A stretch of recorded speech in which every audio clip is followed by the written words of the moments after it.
Oh, okay. We're straight in. No intro. What's good, y'all? I messed up the little thing, but that's fine. Um, we are on episode 50, y'all. Episode 50 of Pixelated Echoes. This is October 26th, and yeah, we have a lot of stuff to get into. But before we do, I have to welcome the co-host, the fuzziest of all the Belvederes. He's the fuzziest one. We got Fuzzy Belvedere. How you doing, man? The Racing Project. How you doing? What you up to this week? Oh man, it's great. It's great to be back. Glad to be here with you.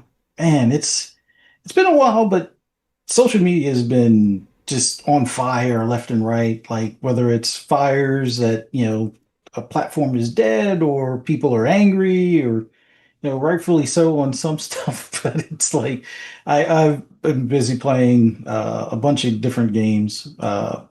Picked up NASCAR 25, being the racing fan. Although been watching the racing with them now in the championship. Well, it's been in the championship, but they got the final four basically right now, and at least two of the drivers I had thought would make it made it, and Nice. a friend Should of have put some mine bets got on it. two additional drivers, and so it's like it's going to be a wild race in Phoenix. This I think it's next Sunday. I don't think they give them a break or anything like that, but. Other than playing NASCAR, which I'm okay with the ARCA series, okay with the Truck series, okay with Xfinity. Cup, I'm getting my butt handed to me. It's like on the restarts, I can be 12th and I'm 20th in like before we hit the first corner kind of thing. I don't know if it's the gearing. I've tried a few things, lowering the car, taking some weight out of the car, uh, getting the power down seems fine, no problem with that. But they just leave me, and it's like I spend 5 laps trying to catch back up, and then hopefully have enough momentum to pass. But it's still fun. But outside of that, X Pit or whatever, that game is the new crack. Hmm. Basically, it's replaced kind of like the Vampire Survivors for me, although there was the Deep Rock Galactic Survivor that I was playing for a bit. And then on my Steam Deck, I was playing Karate Survivor for a good bit. But Ball X Pit, yeah, I think I've because I had to go online to get all like the unlocks and things like that as far as what mixtures and stuff like that work to give like to make some of the ball things that you're going to be creating. So the evolutions. So I went online and started pairing some stuff up, which it's hard because a couple of the characters don't let you control or pick stuff. So using them can be frustrating at times, but it's still a ton of fun. That game is just crack right now. Played a little bit of Ninja Gaiden 4, only about Oh, maybe 4 hours in. Love the hack and slash, love the dismemberment. The fact that there's like a easy mode button for the dismemberment stuff is pretty cool. Um, but other than that, a little bit of Division because it's got the Halloween season stuff going. They have like how they had the robotic dogs, like the ones that are similar to Boston Dynamics, oh, but mm-hmm. now they got mini ones that you're supposed to kill, and each one of them has like a weird thing about them. They'll either have like an invincibility shield that like covers like behind them, but you got to shoot them in the head or something like that. Or there's ones that wherever they step, there's like flames, and you don't want to touch the flames because then you'll be on fire. There's ones that like disappear or cloak and then uncloak and stuff like that after you hit them. Yeah, it's a ton of fun. Unlocked a couple of backpack trophies and a couple of weapon skins. Still working on some of the like the Scarecrow outfit and stuff like that. Oh, nice. Yeah. And then Forza Horizon 5, tried and true. Still trying to unlock cars. The You I still guess got you could cars left? well there's I haven't bought the final like Oh, okay. car packs and stuff, but there are still before I even do that, there's like I want to say two or three cars that I still haven't unlocked that I'm hoping they have like in that voucher system. Because I got like 19 vouchers for these cars, but it's like each week the cars that they have us vote on or ones I already have. So it's like there's only been 3 weeks out of, I think it's 20 weeks now, only 3 weeks that I've actually had cars where I could vote for something that I didn't already have, and it only went my way twice. The third time, it's like the one of the rarest cars the rest of the community didn't vote for, which is weird. Oh, You okay. would Hmm. think they would want one of the rare cars, but no, they voted against it. But other than Yeah. that, just been having fun gaming. Heck yeah, man. Heck yeah. As you guys know, Halloween is around the corner. And if you haven't already, so I already celebrated it a little bit, but I'm sure like on the day of, I'm gonna get a bunch of trick or treaters and things like that. But which is why I'm clean shaven, as Mav was saying in the chat. I'm actually, let me pull up. I do have a video. Let me see. I'm gonna switch to our other screen. I'm gonna pull up a video of who I was, right? Let's see. Doing this live. You guys get to see me do all this live. But shout out to everybody who dropping on in. This is it's been a minute, honestly, just because like Fuzzy knows, I've been working on a show. I've been working on Bad Heroes. It is an animated cartoon. So I honestly just been trying to focus on that the past few weeks. And yeah, it's been taking a ton of my time. But I'm excited to share that with you guys. If not the end of this month, the beginning of next month. It's gonna be really cool. Let's see. Oh, here it is. Okay. So you can see this was me and the wifey. We were out dancing. So we were the characters from thought it would play again. We were the characters from Sinners. So I was Sammy. So I had the scratches, the like the claw marks on me. I'll play it again. Let me see if it will it play again. There you go. So yeah, so I was Sammy and she was the vampire in Sinners, where you know she had the guitar thing in her head, which is really cool. And we did all this time with the makeup. I had the guitar walking around the city, and yeah, we got a lot of fun compliments and stuff like that. But that means I have to shave my face. I was like, oh man, because it was a lot of makeup and all that different stuff. But it was fun, a lot of fun. But yeah, these past few weeks I've been working on Bad Heroes. Maybe I'll do a live reaction on one of these shows. But yeah, look out for the trailer end of this month to next month. All the animation is done for the trailer. Now it's just a matter of editing and finishing that up. In terms of games, which you guys are here for, I've been playing some Gears of War.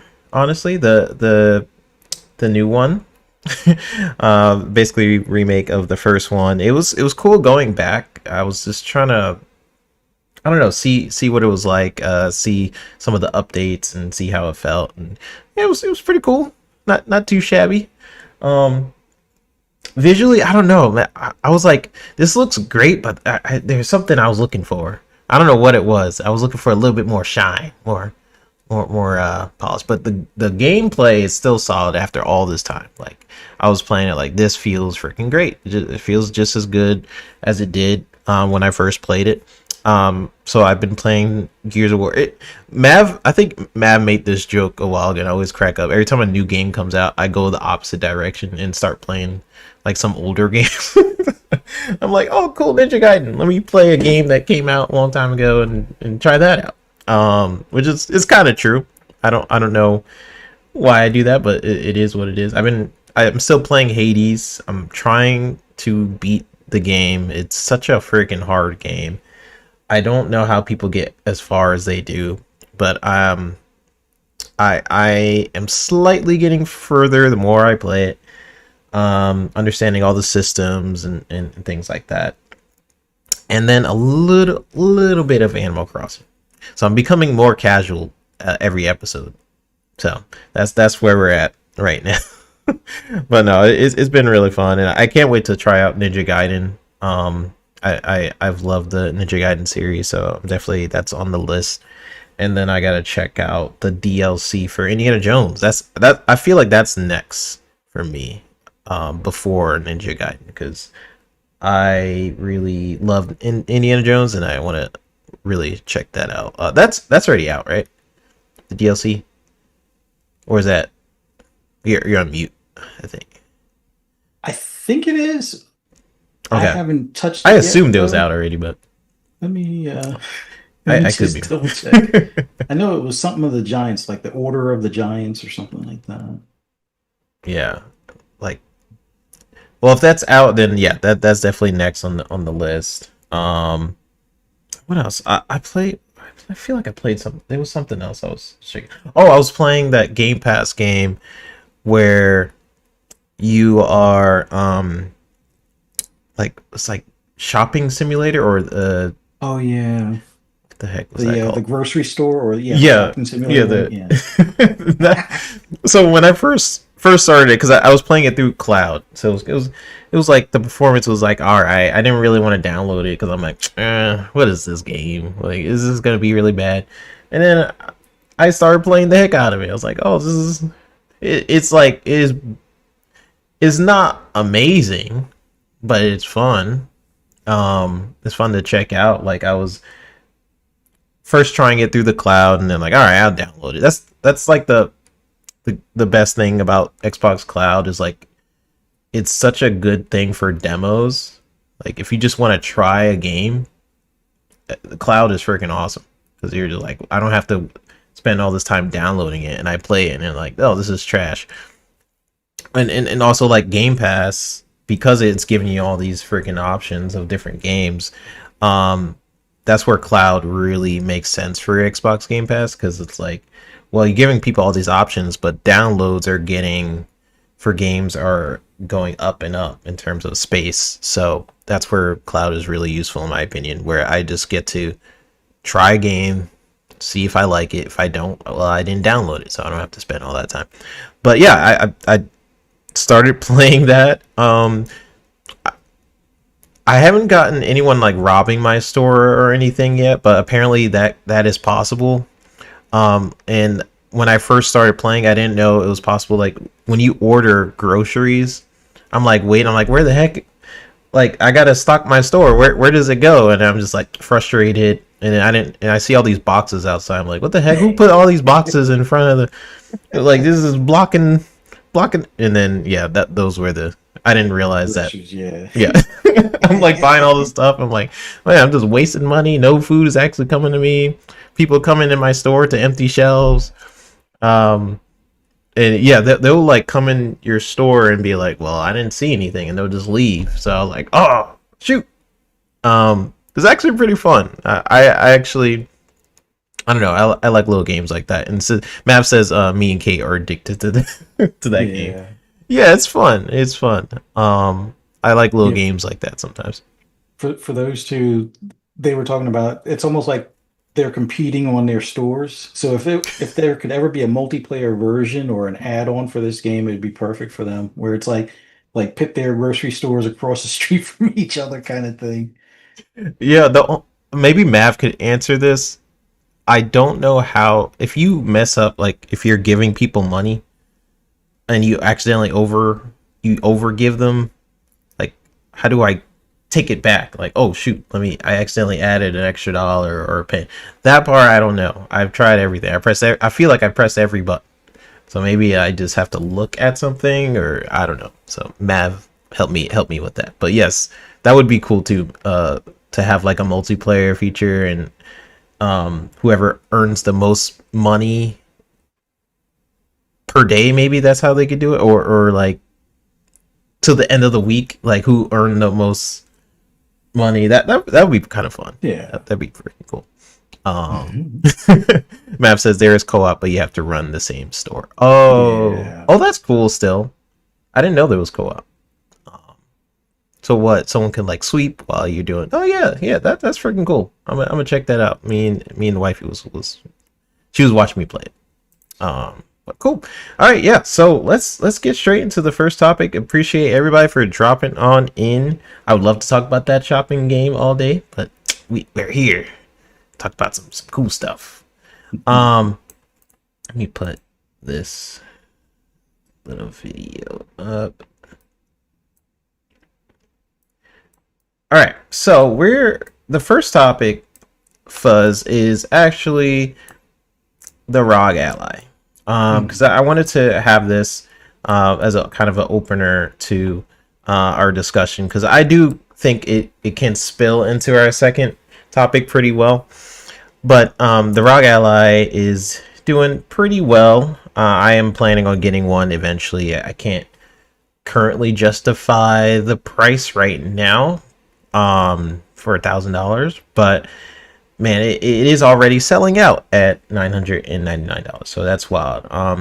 And to me, maybe it can get into this conversation. It kind of highlights a disconnect that I see online, that Xbox is dead and then this thing sells out immediately. So like, which one is it? And is it, if it's dead, and this also gets into, I want to get into the Halo topic. We'll get into that. But like, if Xbox is dead and this is selling out, I'm just confused by that. But to me, it's less about the hardware with these conversations and more about the identity. I think a lot of people are kind of talking about the identity of the brand. Like there's a portion of the gaming community that tied their persona to a corporation like Xbox, and now they're mad when the company starts making like really profit driven decisions. I have a lot to say about that, because I think there is some truth to that, especially if you are a fan. Like you completely, I get what some people are saying. We'll get into those conversations, but first let's just talk about the ROG Ally. It's doing pretty well. I think it sold 2 million. Nintendo Switch has sold 3.5 million plus. Last time I saw it was like 3.5 million.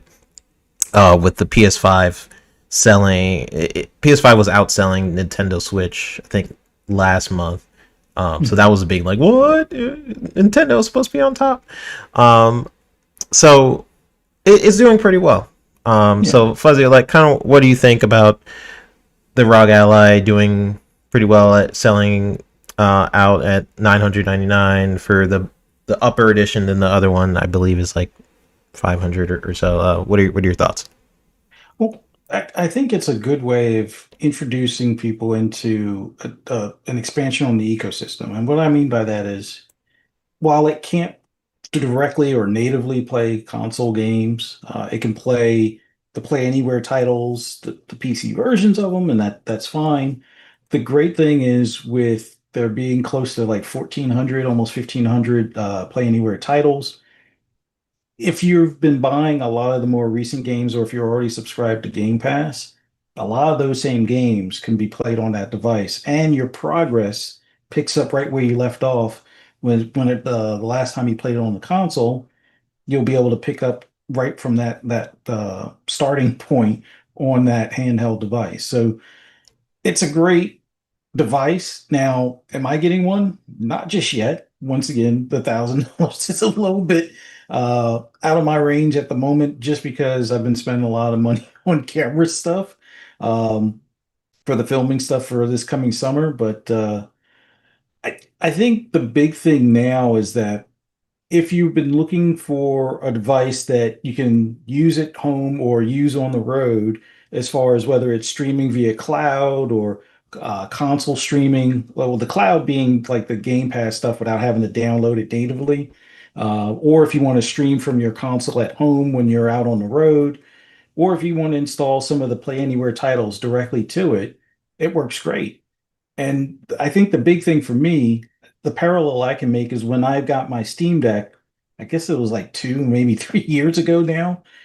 It it wasn't what I was normally gearing to do as far as playing games on the go, but after playing, some of the games like where you could stream it to your phone, and I had my Razer Kishi as the controller and stuff like that, it was fun, but it was too small of a screen. As you get older, your eyes get worse. So, I wanted something that was a little bit more, I guess, visible as well as better in the hands as far as playing, as opposed to like the Kishi with the phone and stuff. So the Steam Deck definitely did that. And this goes even one step further with the controller being, or almost being like controller ends. So it has that better grip so you hold on to it and stuff. Now it does make it a little bit thicker, I guess, than some of the other handhelds, Yep. but weight wise and balance in your hands, it seems like it's more geared for you to, sit and hold it as opposed to, getting, tendonitis or something like that playing some of the other ones and stuff. So it looks like they spent the time making sure that this would be comfortable for hours of gameplay and stuff like that. But overall, I think anybody that's even like on the fence of like maybe PC gaming or going with a handheld, and let's say they're not a Nintendo fan, no interest in the Switch, there is a market for these devices. Like the big thing that opened up for me when I got my Steam Deck were Metroidvanias and roguelikes and stuff like that. Some of the side scroll beat 'em ups. They play unbelievably well on this device. Now, excuse me, sure, you can play, your Cyberpunk 2077 and other high-end games on these devices. Now, you may have to sacrifice some of the bells and whistles, but overall, it seems like at least the Ally X is holding its own. If you adjust the TDP on it, you can have ray tracing, but then you want to keep it at like the 30 frames, or with it being 120 hertz or refresh rate on that screen. I think even doing like a 40 or targeting like 40 frames since it's a VRR screen would be a good way to go as far as the settings for that. But overall, it's outdoing what the Steam Deck is geared to do. It's on par with like the Legion Go 2, although the Legion Go 2 is a little bit higher price. Although at the top end of things, you wind up getting a little bit more memory. But I think the big thing is the ease of use with this UI. Now, I know a lot of people are like, well, updates and all the Windows bloat and stuff like that. They've definitely narrowed it down so it's a lot more user friendly in comparison to something like trying to, use Armory Crate up by itself on the original ROG Ally or Ally X.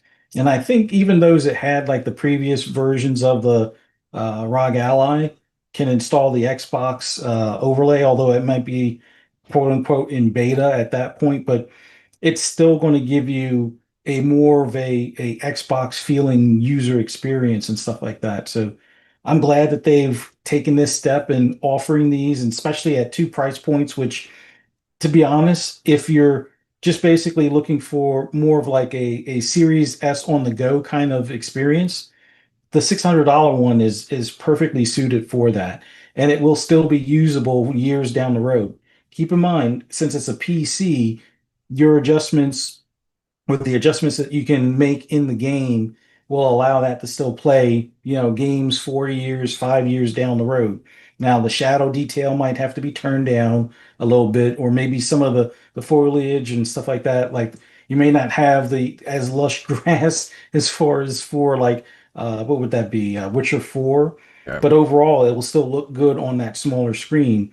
And the key thing with it being a smaller screen, you don't need as much power to give it a vibrant, full, you know, uh, rich framed setup in comparison to like if you're going for like a desktop computer or even a gaming laptop. I Yeah. mean, sure, you can get cheaper laptops out there and stuff like that, but most of those laptops that are going to be on the same par as these handhelds are a good bit more in these handhelds. So, all in all, great device. It's on the buy list unless I start hearing more about Steam Deck 2 and it being either better price point or, better overall device as far as like the chipset and stuff. But we'll see how things go between now and January. If Santa's nice, or if I'm nice and Santa puts it under the tree, I'm not going to complain. But we'll see how it goes. But I'm glad that they finally got to this point it'll be great, later on or next generation when they make their own device. But yeah, I'm excited. Yeah. I definitely am planning on getting one. It's for me, I have the Nintendo Switch, but and yeah, like come on. In terms of like performance and stuff. I don't have a handheld device, so I was kind of waiting on a couple things. I wasn't sure if handheld was for me. So coming Christmas, maybe this one might be for me. And I feel like it's a good time as well to kind of jump into handheld games. But yeah, right now, Xbox Ally is from Windows Central is priced similarly to a laptop. It says the Xbox Ally X and Xbox Ally are $599 and $999 respectively in the United States, leading to widespread discussion about whether or not it's too expensive, but that hasn't stopped them from selling out. So yeah, that's what I kind of wanted to initially get into, is this kind of discussion where people are saying one thing, but the reality is another. And I know it's really easy in our Twitter spaces or our gaming bubbles where it can seem like this is the reality of everything. Like this is in multiple discussions, right? But I remember a lot of people saying like, oh, they seen that price tag, they're like, ugh, no one's gonna buy that, and here we are. A lot of people apparently wanted it, so I definitely will check it out. And it seems like it's doing pretty well in the it's also selling out in the UK. It says on here as well, but yeah, hopefully I can even get one. I don't know. We'll see. We'll see. Shout out to the people dropping in on chat. Poison Maniac, always thank you, good sir, for supporting and being a great mod. I got Zay429 saying I already got the Xbox Ally X. I upgraded from the original ROG Ally. I've been enjoying it a lot. Super comfortable too. Awesome. Yeah, I would love to hear what you think, Zay, from the original to this one, what you thought the improvements were. Like, is it more so the UI? Is it like performance? You have a noticeable difference? I'm actually curious what you think. RJ fans say it's on my buy list. Fun speculation. He's going to stream Supermarket Simulator tonight. Make sure you guys go check that out. I wish, if you're going to stream it while we're live, maybe I can send people to you. Just let me know if you're... I've never done it before, but I actually seen it for the first time. I seen some check mark thing where it had that option, so I'll figure it out. But yeah, definitely go watch Mav after our stream Supermarket Simulator. It's a fun game, y'all. It's fun. It has its faults. It's a little weird sometimes. When I first started playing, I got lost because I was like, oh, this is the shop, but let me go over there, and then I couldn't find my way back, so I had to restart my save. But besides that, it's pretty fun. We got Brett Bingham in the chat. He said, I'm playing the indie DLC right now. Heck yeah. So it is out. Cool. I will be checking that out for sure.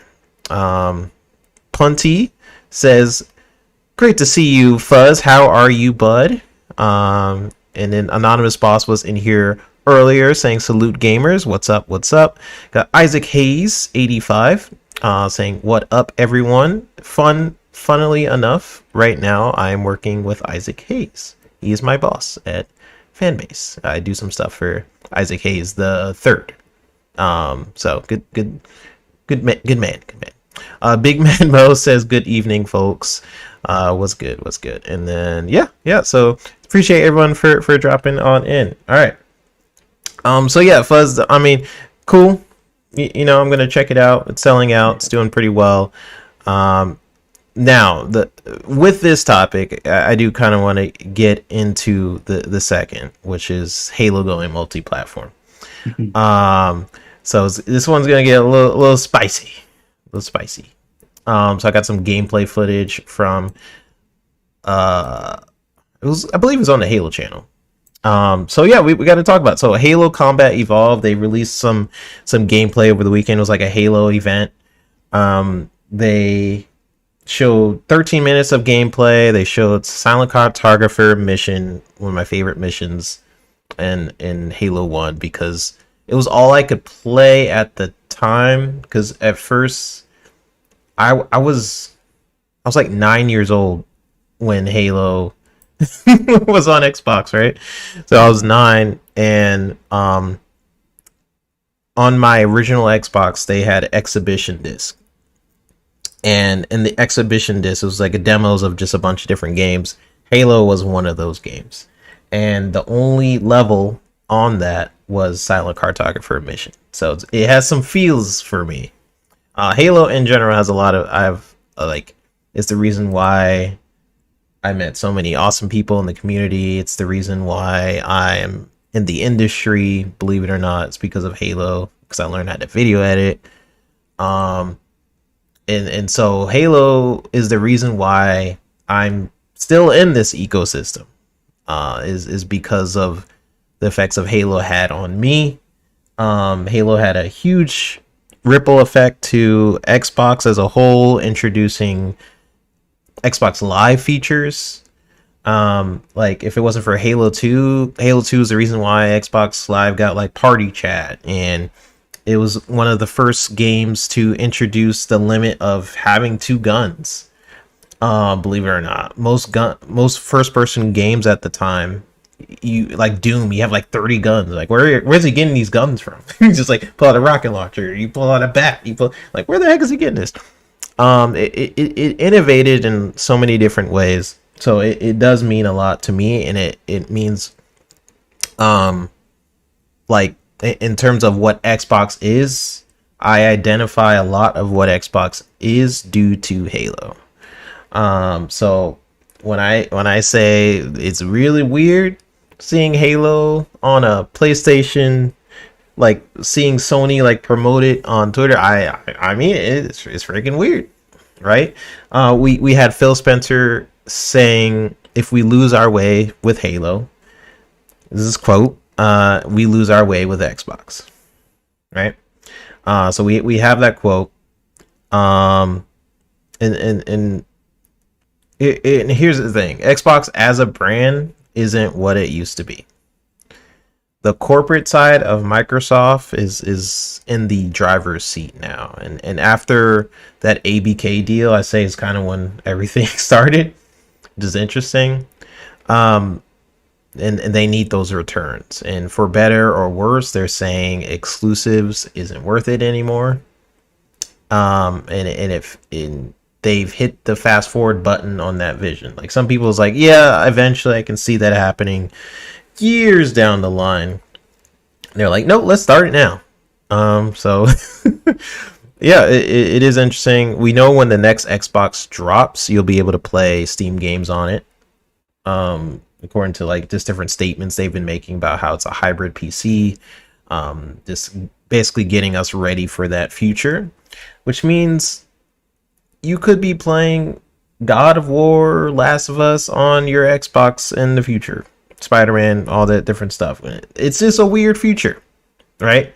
It's not something people are used to. And I think Microsoft is chasing those money bags right now, which we'll definitely get into with our 30% mandate topic.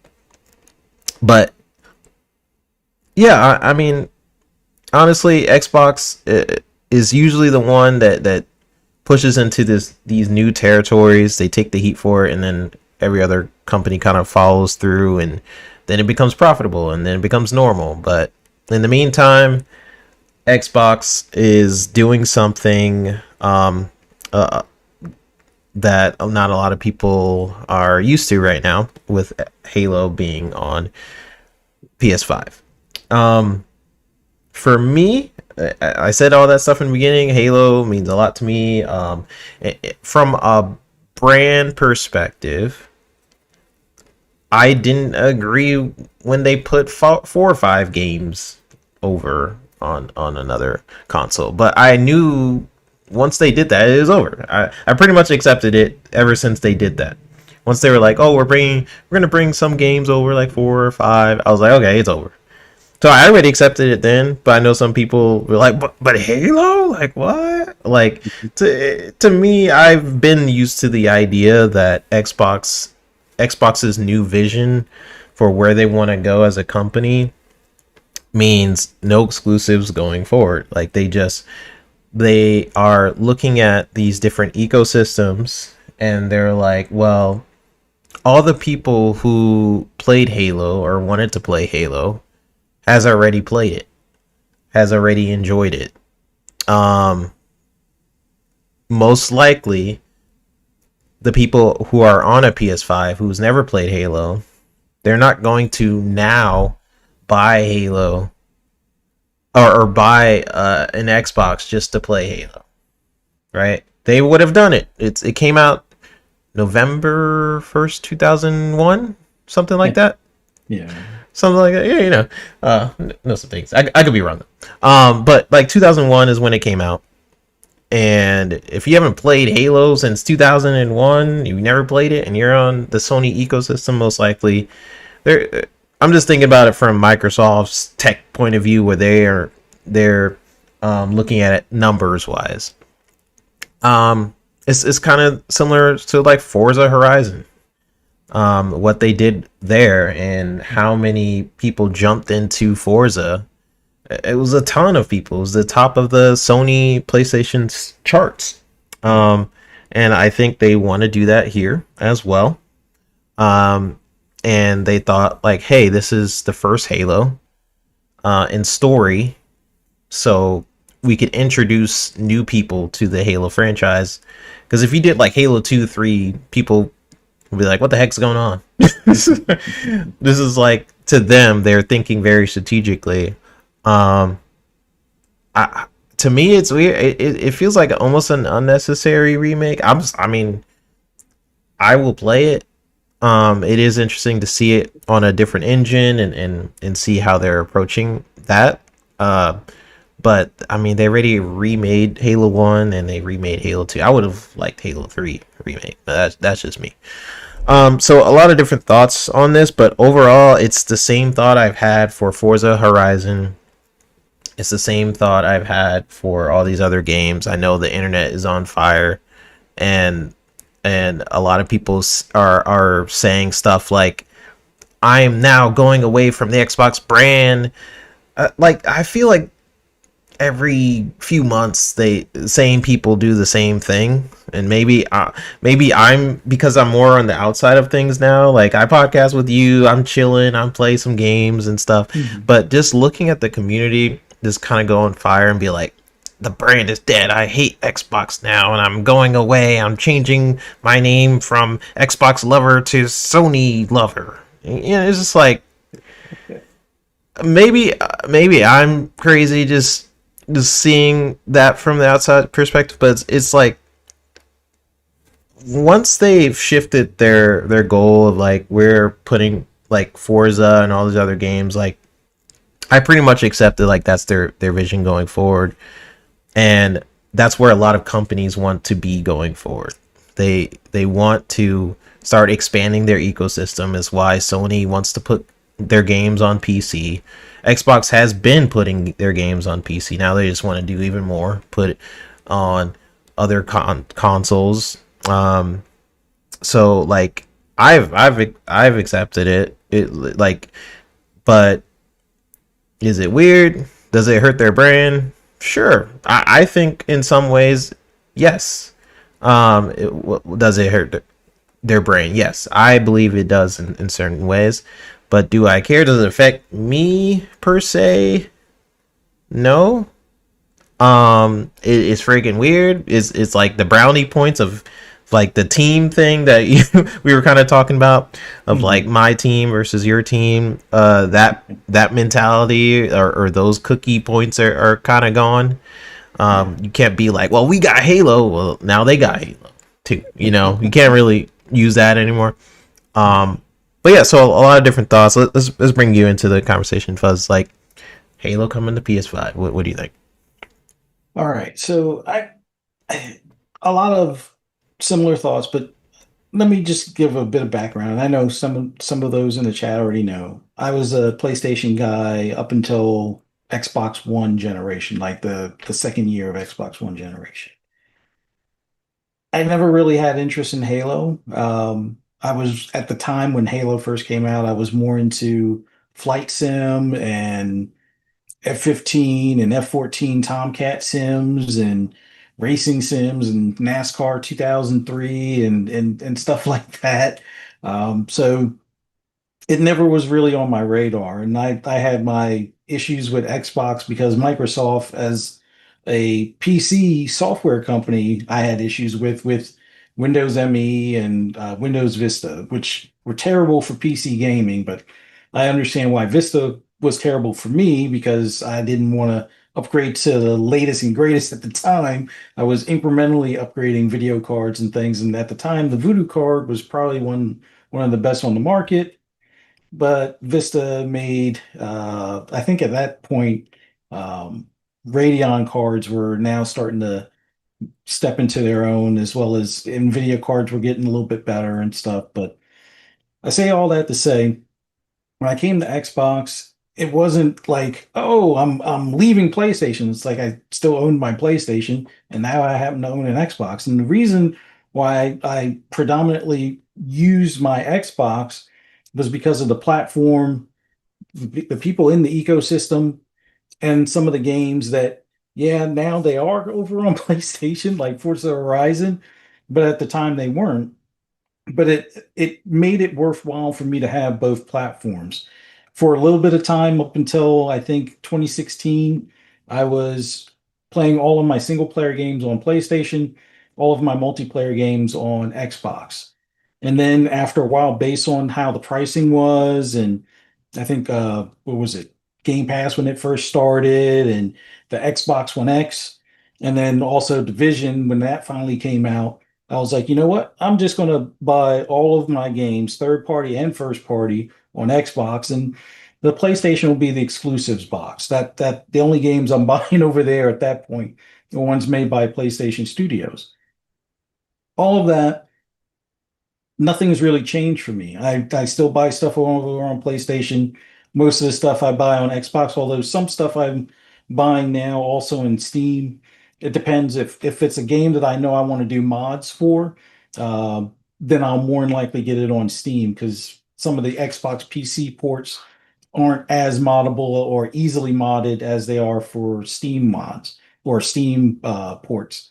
But with Halo coming over to PlayStation, I don't understand the idea of, oh, well, I'm gonna just do away with Xbox. It's like, okay, well, as somebody that has, each of the platforms, it doesn't make sense for me to get rid of my Xbox just to play a game on PlayStation that I can also play on Xbox, which, by the way, with having Game Pass, I don't have to pay for it, but if I play it on PlayStation, I have to pay for it. So I look at it as, okay, sell my Xbox to buy it full price on PlayStation seems like a silly approach to me.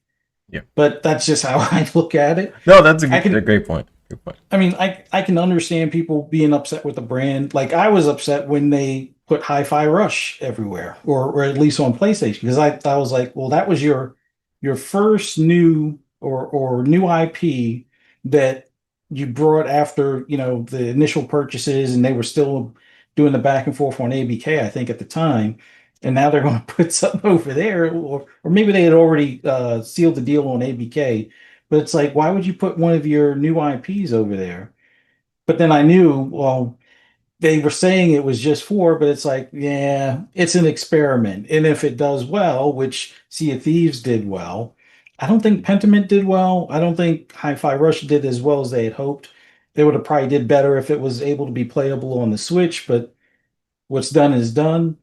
But I think Grounded was the other game, and I think that did well on PlayStation as well. Those two things were the telltale sign that more than likely more games are going to come. And from that moment when they were putting, Sea of Thieves over there, I was like, well, considering you want to expand the player base and it's a like a live service type of game, it would make just as equally as much sense to put Forza Horizon 5. sure, I'm saying that now, and I said it then, but it's like to say that out loud, it was like kind of taboo at the time for the fact that it's like, why would you want to give an Xbox game over there? And it's like, well, we already have 40 million players between PC and console. What's another 5 to 15 million players if people over on PlayStation decide to pick it up? So it made sense to me to put that type of title, and I knew more titles would eventually come. It was just the only thing that was a sticking point for me is I didn't want them to prove Colin Moriarty right about Starfield coming over. But that was more so not that I cared if anybody over there played the game. It was just why have him be right? It's like he's been wrong on so many things. That's the one thing. He's Let like, him stay ah, wrong on that type of deal. yeah. But I don't know. It doesn't affect me. It doesn't affect my preference on the brand. Will it, I guess diminish it to some? Sure. I could see that where if they already had both a Xbox and a PlayStation, maybe they start buying more stuff on PlayStation. But for me, I'm going to play every one of the Xbox first party titles on Game Pass Ultimate, which, by the way, I didn't really have to pay for. I just used my Microsoft Rewards points up until they stopped allowing you to do that. And I'm good until, what is it, March? I think it's March of 28.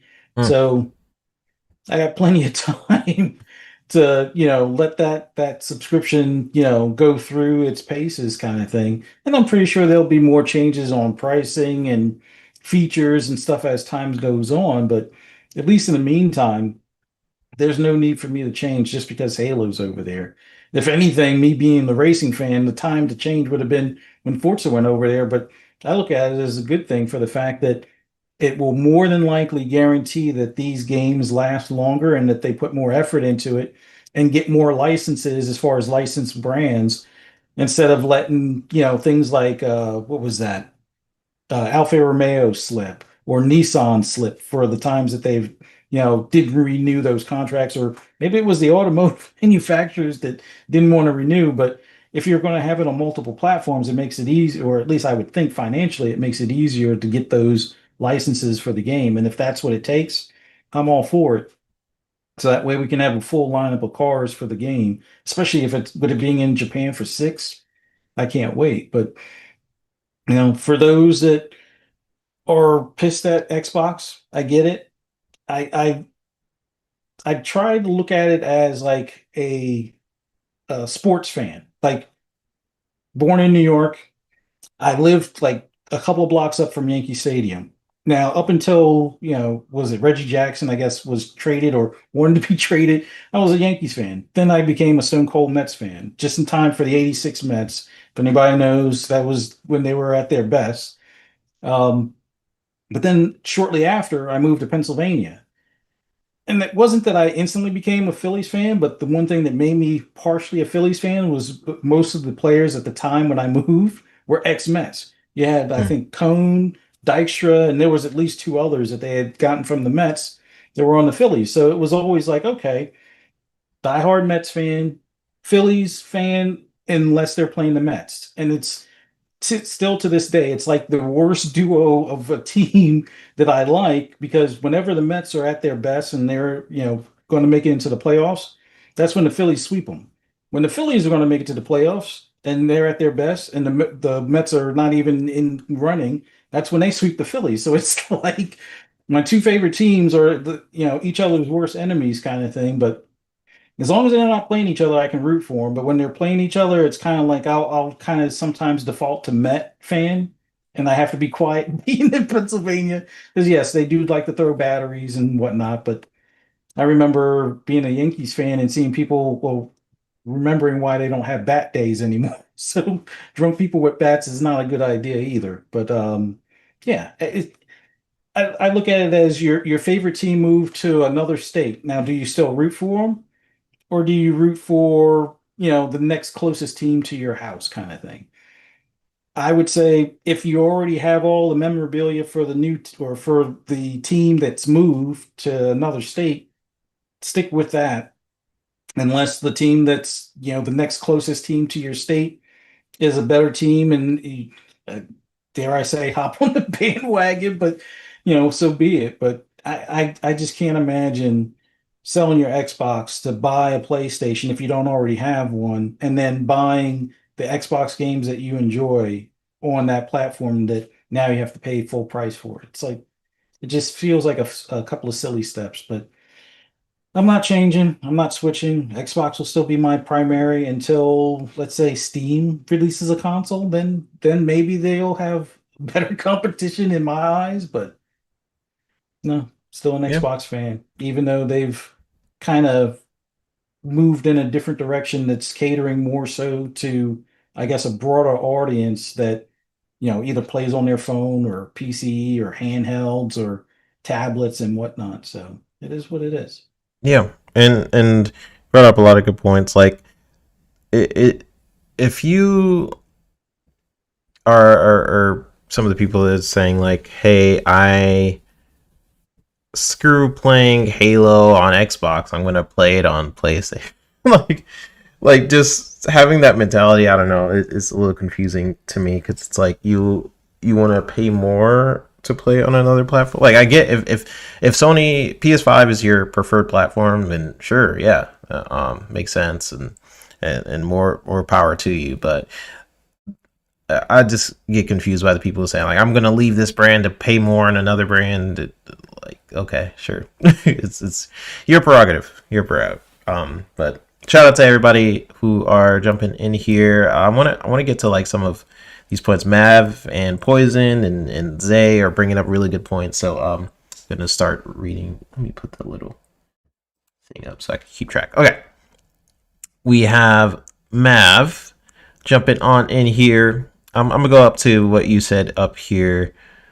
Um, up here, Mav. It says games that are exclusive to big boxes on TVs are going by the wayside. The truth is, the first company to get out of the traditional console business is Nintendo. They had two markets, handheld and console. And then they went with a primary handheld device that can pass off as a console, creating a hybrid system.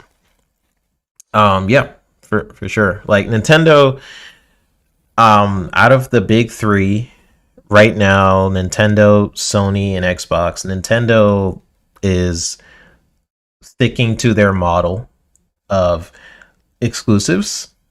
I do believe they have a company DNA where they're like we're sticking to what we know, or they're going to keep doing it. And I feel like that works in a lot of aspects to Nintendo's identity. Their brand is so strong, right, that a lot of people that they can get away with a lot. Like they have a lot of outdated games and graphics and things like that, but they can kind of get away with it because they're Nintendo. A lot of people give them the benefit of the doubt, give them higher review scores, better word of mouth, etc., etc. Whereas the expectation for Xbox is a lot higher in a lot of cases. Poison Maniac says they'll still be buying the games from the Xbox. Sarah talked a while back from every screen being an Xbox at a meeting or something. Yeah. Still be buying the games from it. Yeah, people will to me it's like if you're trying to say like, oh, I don't agree with Xbox's strategy, I'm just gonna go ahead and buy a PS5 to then just buy the Xbox games on the PS5. That's what they want. It like that to me doesn't make sense.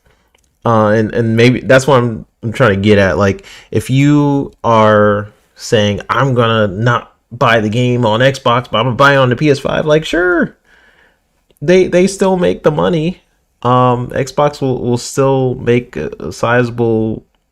Like a lot of people have been wanting to play Halo on Sony for years. On the PS4 or 5, they've been wanting to play for generations. Now they can. And then Microsoft is gonna make a lot from that decision. So that's where we're at. Fun Speculation says Xbox had two primary markets, console and PC. There is more growth in PC space. So here we are seeing them create a hybrid system combining them. Yeah, 100%. Like to me, like this strategy I'm not the head of Xbox. I said this a long time ago. Like me and Pong, this is something we agree on. I would have been Dark Phil, or Phil, where all the games I got from ABK are now exclusive. That's probably what I would have done. It's probably why I'm not the head of Xbox, or Microsoft, etc., etc. But like right now, when you're looking at the console market, it doesn't really grow as much as we would like it to. It's the same number every generation. I forgot. I think it's like usually 50, 55 million people buy a console every generation for Xbox or PS5 or Nintendo, and that number doesn't. It's pretty much stagnated. So if you are looking for growth in markets, mobile and PC is where most of the people are. Whereas in consoles, it hasn't really grown that much. So I think Xbox tackling those markets. I mean, they've been tackling the PC market since they decided to start splitting their games onto PC. I forgot which game kind of started it. I remember they had Halo 2 Vista. That was like a thing back in the like, whoa, they're putting an Xbox game on PC. I remember that being kind of big. But yeah, they've been kind of experimenting, putting it in different markets since then. But PC and mobile are the biggest markets. So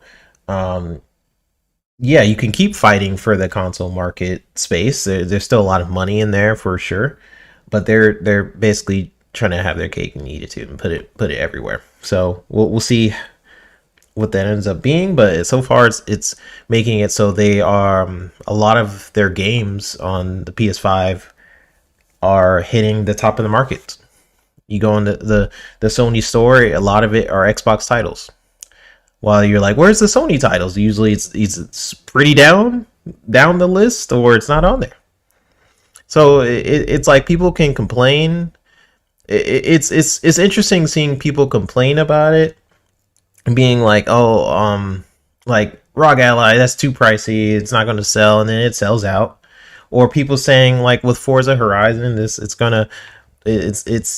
oh, you put on PS5, no one's gonna buy that, and it's like the top of this charts on PS5. So it's like people say one thing, but the reality is like that's why Xbox is gonna keep doing it.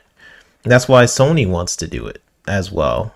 Like why that window of putting it from just the PS5 to PC is going to continue to get shorter, and why they even experimented with putting Helldivers on Xbox. Like they're going to continue to do that as well in other brands. It's just the fact that Xbox usually does the thing first, so they're going to get the backlash, and then other companies are going to wait for the backlash.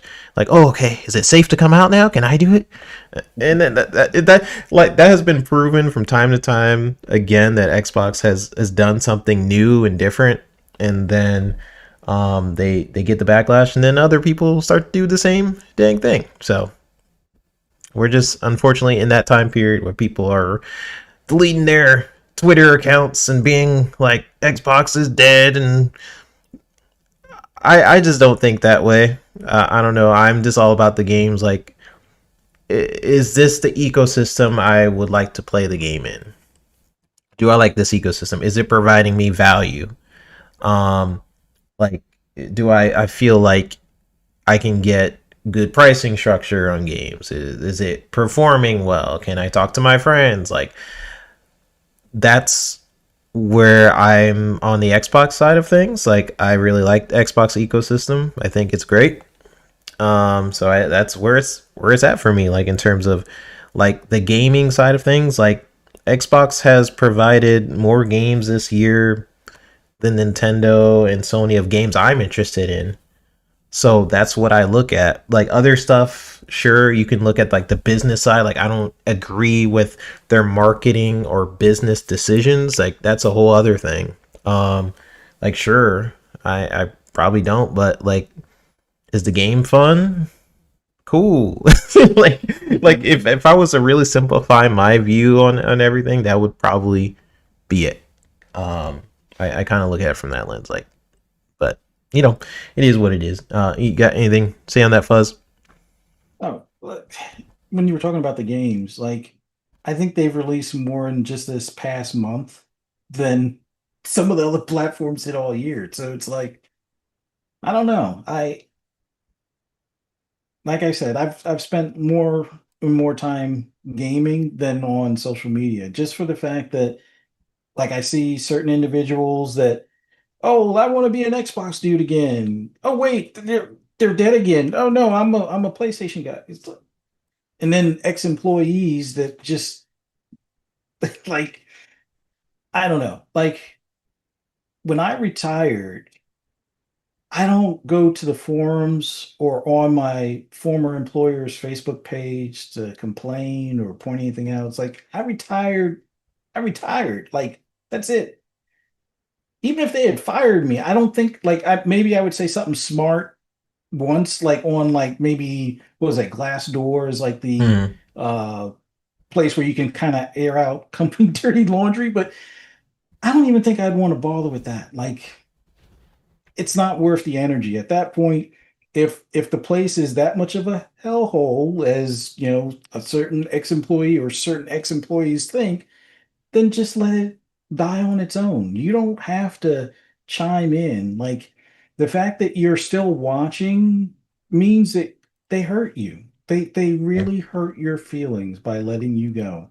Not just once, but twice. Like I don't know. Like I know there were some people that they got let go at my former employer at least once, but they usually brought everybody back except for one individual they didn't bring back because they were a bit of a troublemaker. But Mm. like if you're let go twice, you kind of get the hint. Like maybe you're the problem. I don't know. I'll leave it at that. Yeah, It's yeah, just yeah. it's not worth the headache of following a company that either you think is dead or is in trouble. If it's that bad, let it be that bad on its own. Like if anything, you're running a betting company. Why don't you take or make it so they could take bets on how dead or how fast it would die off? I, entrepreneurship here, gambling ideas. Hey, how much? What's the over or under on Xbox dying in 1 year or 5 years or whatever? Like if you feel so strongly, put it on your betting system. I don't know. Just a thought. Yeah, it's always interesting to me to be like, oh, I want to pay less on games, so I'm going to PS5. Like, okay, let's see how that works out for you. I'm just saying, like, in terms of value proposition and the games, this is where I'm all about the games. Xbox has been providing for me. I like the ecosystem, and until they are basically like, hey, like no more games and whatever, then yeah, then I won't be on this ecosystem. Like Game Pass, I talked about in the last episode. I'm thinking about not getting Game Pass because the value proposition, like my personal value, it, I that's getting into the range where it might be too much, right? So currently, when I'm looking at the three consoles right now, Xbox is still providing the best value proposition out of the big three, but that's just me. Poison Maniac says FTC leaks showed. Oh, first off, shout out to Web Dave, rating everybody from the Gamers Council. I was taking a peek at his show earlier. Always a good show over there. So make sure you guys go. For people who are just here, go check him out as well. We try to do this every Sunday. If we can. Last October is crazy for me because I'm working on a TV show. So hopefully that will be out for you guys. We're gonna try and premiere it at some point on maybe next episode. So we'll see. We'll see. Yeah, it's gonna be fun. But shout out to you, Web Dave, and everybody for dropping on in for these interesting conversations. Appreciate y'all. Poison Maniac was saying FTC leaks showed the company's strategy as far as the strategy regarding hardware and entry points, consoles, TV sticks, handhelds, cloud, etc., along the entry wall. Yeah, some people was going up to I forgot her name, Lena Khan. Well, Lena, yeah. They were going to her page saying like, "See, you were right." Like, did you guys see the same case I did and what they were actually arguing? Like, there's certain things where like, yes, in terms of like firing people, yes, like they fired. I actually know a lot of the people that they let go. I know a lot of people at these studios. I know exactly what they're dealing with right now. Maybe I'll have a future video on that because I'm not going to speak for them unless they really want me to. So I do know what's happening inside of these studios. Unfortunately, like it is a gaming industry wide problem. Like how they treat game developers is similar to how they treat animators. Usually like trash. um, it does suck. Like even if I've talked about this before, if you do well, you get fired. You uh do extremely like amazing sales, still fired. You do good or bad, you're fired. Like the industry is it just sucks.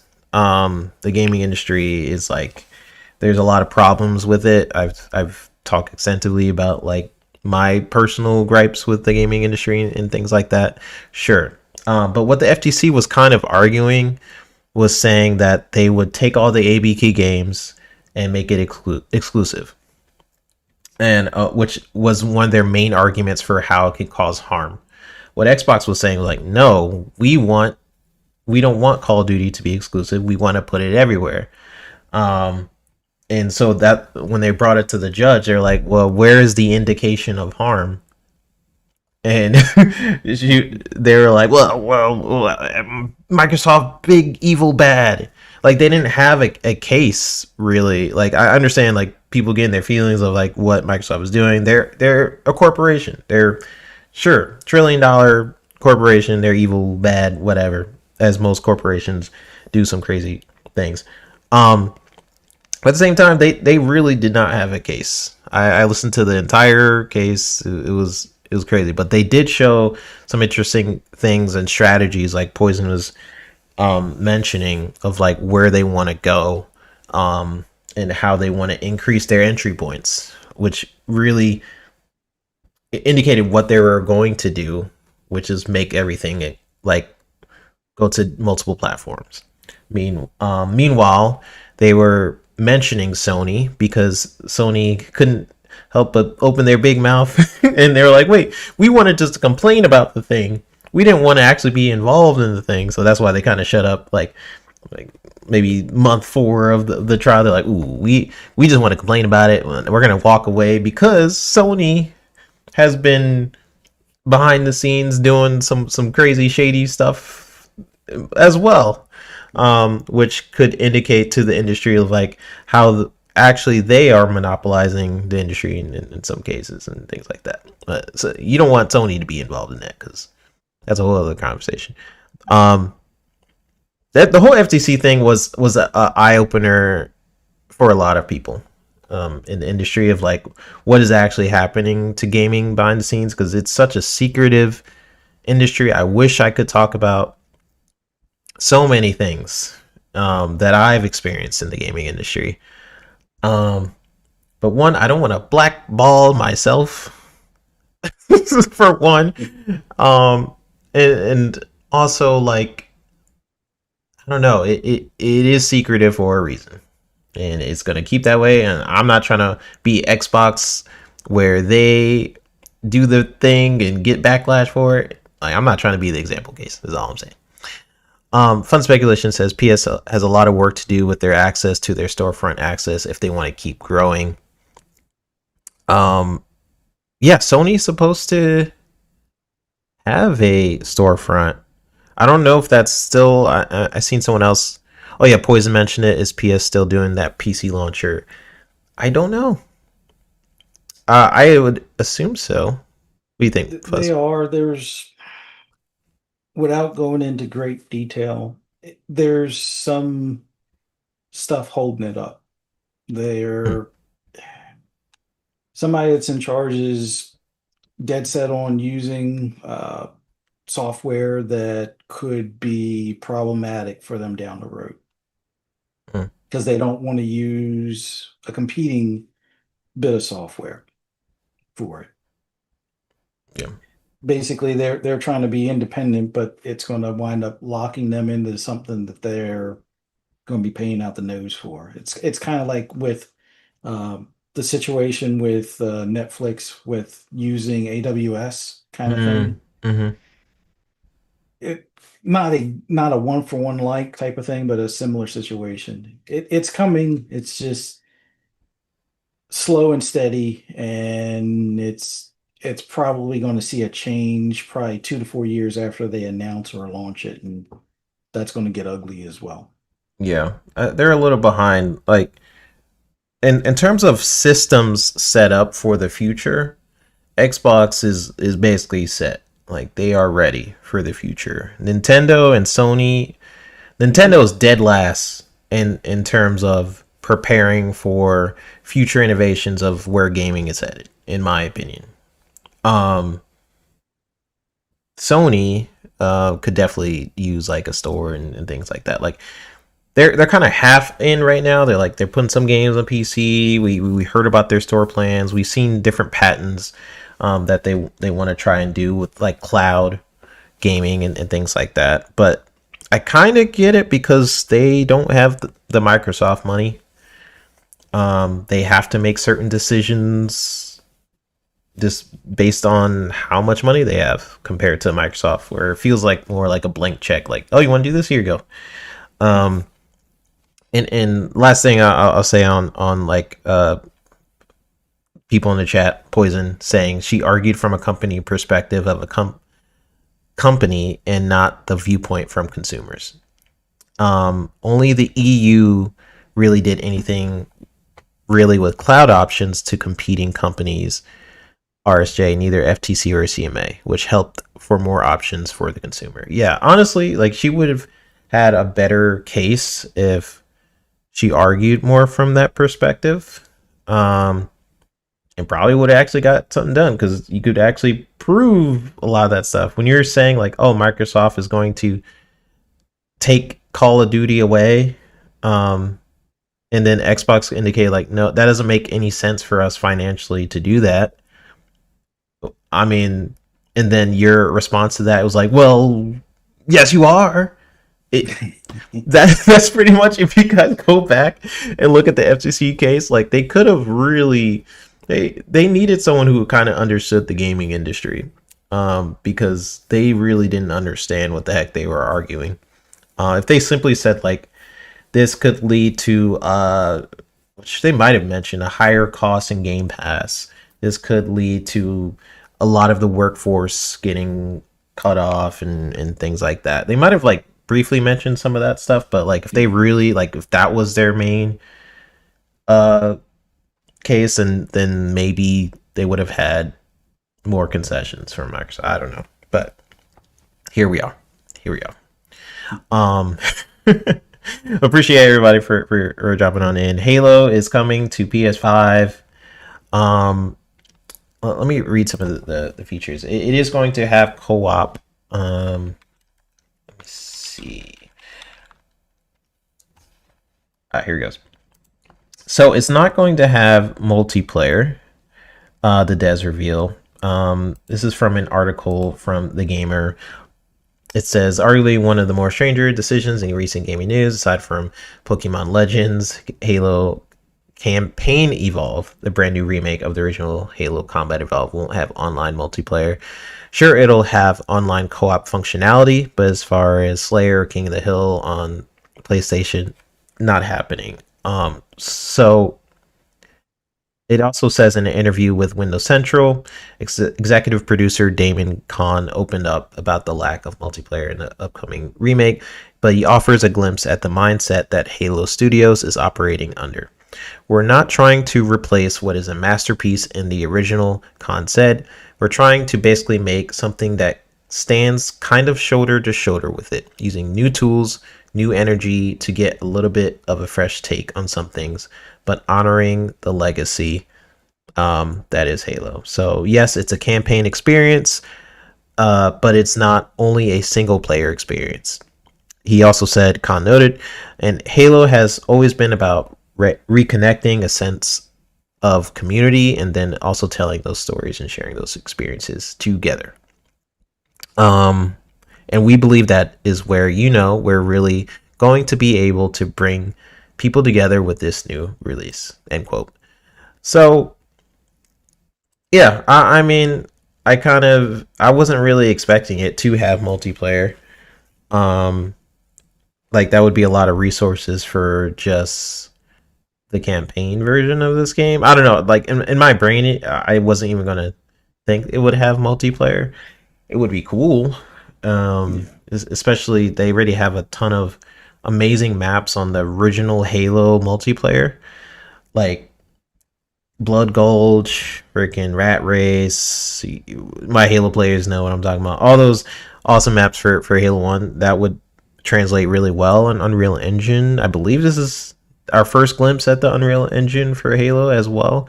Yeah. Um, so what I was mostly looking at in this gameplay is like, what does it look like? What does Halo finally look like on a different engine? It based on like how he's driving the Warthog around, how they're shooting it look pretty good. I'm just gonna say that. Like Yeah. it looks like it. I haven't played it, but it looks like it feels like a Halo game, just from how they're walking around, how he hits, how when he's like going up to the hunter, like in Halo 1, the pistol is freaking overpowered as heck. So like you could one shot a lot of like hunters and aliens and stuff like that with the pistol if you shoot them in the back. And it looks like they're keeping a lot of that stuff. So obviously, what are you saying? Like keeping to the experience is truthful. Um, yeah, I don't really have anything bad to say about the gameplay. I think the it's going to be interesting to see. I did see some visual bugs that is kind of annoying. Like whenever there's an Unreal Engine cutscene for certain games, if they don't polish it correctly, there's like this loading thing that happens where it's like it really happens in Jedi Order, and it annoys the heck out of me. I can't explain it, but it's like this: you are loading in the level, so there's like this couple brief frames where everything looks like clay. That's the first time I seen it in a Halo game, and I did see it in the cutscene, the opening cutscene. I'm like, oh no, I'm seeing some things um in there, but overall, I think visually it looks freaking good. Lore Master Jasper says the Magnum looks off is the main thing I noticed. So it didn't look off to me, but it looks freaking huge. But I'm looking at it now. It looks freaking huge, but it was huge in the first game, so I can't really tell what it is. I'm gonna compare it to the first one. That looked good to me. The Needler looked freaking weird to me. That was the thing that kind of stood out to me. Because now it has like an ammo counter. But to me, it's like we already had two recreations of this game. So if they want to change certain things, I'm just like, I already had two pretty good versions of it. That's kind of how I see certain things. But Poison Maniac says it's a mix of UE5 and Halo Reach Blam. Um, yeah, I really wonder how they're combining things like the code of Halo Reach Blam. Um, yeah, I'm just curious how they ended up doing that, because all the Halos, if you guys don't know, has used the same engine. Halo 1, 2, 3, Reach 4. Yeah, all the Halos except for Halo Infinite has used the Blam engine. So, anyways, it freaking mad. Yeah, Magnum does. It looks big. It looks big. But shout out to everybody. Let's get into the third topic. But any lasting thoughts on that, Fuzz, before we get into that? Or you're good? Oh, on as far as like the multiplayer, I here's how I look at it, and then I'm probably reading too much into it, but if you're going to introduce this title, this legendary title to a new platform, the last thing you want to do is do the multiplayer, have it where it's cross play, and have that new group that are being exposed to this title get lambasted on the I battlefield if dare they were to them. do like PvP or something like that. Like I'm pretty sure there's some PlayStation players over there that can hold their own that were former Xbox players, but the masses, and this is going to probably be more of an appeal to the masses that had no interest in buying an Xbox or playing an Xbox, but see this title available and it looks good in UE5. Last thing you want to do is have them slaughtered. Then they'll hate the title no matter what because they'll be like, "Oh man, those must have been PC players we played, or they must, this must be a skill-based game that I don't even have time to catch up to," kind of thing. So let them enjoy the story, let them get used to playing the story. In fact, build the community by letting them do the co-op, with either PC players or other Xbox players, and then build those bridges. And then when you release the next, remake or something like that for Halo over there, then you introduce, or maybe you introduce MCC after that, and then let the floodgates open where it's like hunting season on the PlayStation. So Yeah, we'll yeah. see.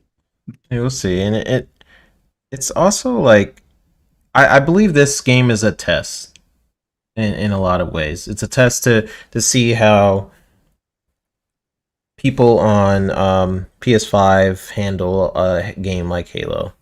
It's a test with like Halo now moving to the Unreal Engine, seeing how that feels for the team and everything.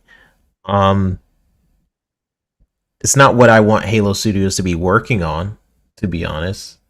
Like the Halo universe is freaking huge, and we get like a was this the second or third iteration, fourth something.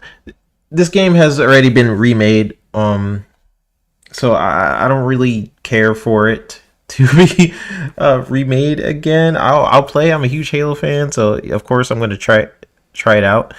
But I want them to venture out into other stuff. Like I want to see a new ODST game. I would love to see a third person Halo game. I would love for them to try out other stuff. I like this doesn't excite me. Like it's not like oh snap oh Halo. Like I'm just like okay cool. Like I'll of course play it. I freaking love Halo, but like I want Halo to kind of go into other spaces. I would love a freaking horror Halo game. Like it's too big of a universe for us to just stake into a first person game. Is all I'm saying. Like, come on. Like let's get some other maybe other studios handle Halo. Let's get like freaking Coalition to do a Halo. Like that would be dope. Um like if Halo is the heart of Xbox, then treat it that way. Goodness gracious. So our third topic, Fuzz, is the freaking 30% mandate from corporate Xbox. Woo! All right, so yeah, so if for those who don't know, it's been let me bring up this article that kind of dives into it, but there's essentially a 30% mandate from inside of Xbox, 30% margin target. So this comes from an article from Windows Central. Inside Xbox's profit pressure. Let me put up this little. There you go. Got your gameplay on the screen. So inside Xbox's profit pressure, how a 30% margin target is reshaping everything from studios to strategy and also upsetting fans. Microsoft CFO Amy Hood has forced Xbox to deliver an industry margin far beyond what is typical for gaming in general, which will devastate the business if not rectified soon. This is from Jez Corden, who we had on the show at some point. I think it was like 10 episodes ago or so. Over the summer, I said on my Xbox 2 podcast, quote from Jez, that I heard a rumor that Microsoft was forcing Xbox to deliver a 30% profit margin. However, unable to land enough concrete evidence, I'd hoped the insane figure had been hearsay. It must have been, right? Apparently, it isn't. Bloomberg reporters Dina Bass and Jason Schreier just revealed that Microsoft CFO Amy Hood is indeed asking Xbox to meet an accountability margin of 30%, which is far, far in excess of reasonable targets for the video game industry and, in particular, the gaming hardware industry. Over the past few years, Microsoft's gaming division has undergone some insane and self-destructive transitions, cutting studios, slashing marketing budgets, and sprinting to release games on rival platforms to the detriment of its own. Microsoft has also rapidly hiked prices, harming customers while laying off literal thousands, reducing any semblance of goodwill Xbox had left to zero. The changes, according to Bloomberg, coincide with Microsoft CFO Amy Hood taking a greater role in the gaming business at Xbox. The 30% profit demands are far beyond industry averages, which range in low 20s at best. So I'll end it there. Pretty good article. You can definitely check out Windows Central. I think, for one, I can corroborate in terms of how studios are feeling. I kind of hinted at this earlier. A lot of people internally are not really big fans of Microsoft right now. This is coming from people I know in Coalition. This is coming from people in Rare. I won't say the other studios, but there are people in multiple studios at Xbox that were not really happy with it, with what's happening, and understandably so, because what those people care about, what those developers care about, is making a good game.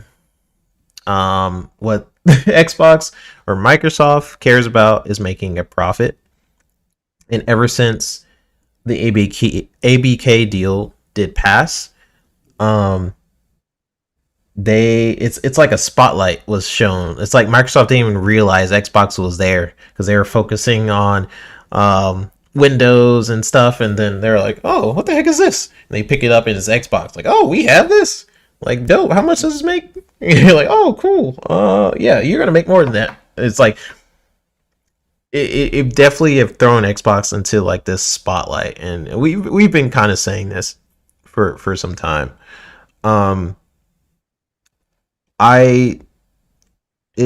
It's like a business is a business, and Xbox, unfortunately, Microsoft.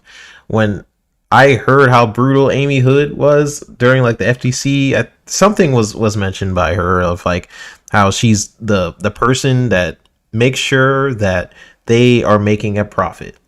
Like Amy Hood was that person. Like, even if they are making a profit, like, no, it's not good enough. Let's cut this. She's brutal. And I remember having that perception back then. So I can only imagine that increasing when the ABK deal actually went through. Like, oh, 80 billion. That's cool. However, we're gonna need that money back ASAP. So yeah, it really is unfortunate. Because what I believe this does, the 30% cut, it makes it so like all these studios that operate underneath their DNA, like Rare or Ninja Theory, or all these studios that you bought that are making these games, making it starts to make things more formulaic, where you're like, maybe you don't release a certain game because you're afraid of it not doing well. Like that's the ripple effect this will have. So this is why I don't think this is good by any stretch of the means, because it can affect other things. Like, you're like, oh, 30% cut. Okay, maybe the studio that wanted to release something like South of Midnight, maybe they don't release that game. Because maybe they release it and they're like, Microsoft looks at things as it's just like a number. Like, oh, it only made this amount. That's not good enough. But what sucks to me is like when Microsoft bought those studios, like they bought them for their talent, for what they could bring, not just the profits, but like increasing the portfolio of the studios that they have. Like you get different types of experiences, different types of games that maybe I gravitate towards just a game like South of Midnight, not necessarily like a Call of Duty, you know? So to me, all the studios that Xbox has, and it still provides for me, by the way, like they have a ton of super talented studios. But what kind of decisions like this does is like, and what's happening internally, which I can attest to, is why I'm like talking about it like this is it's creating pressure on the studios where it's going to hinder creativity at the end of it.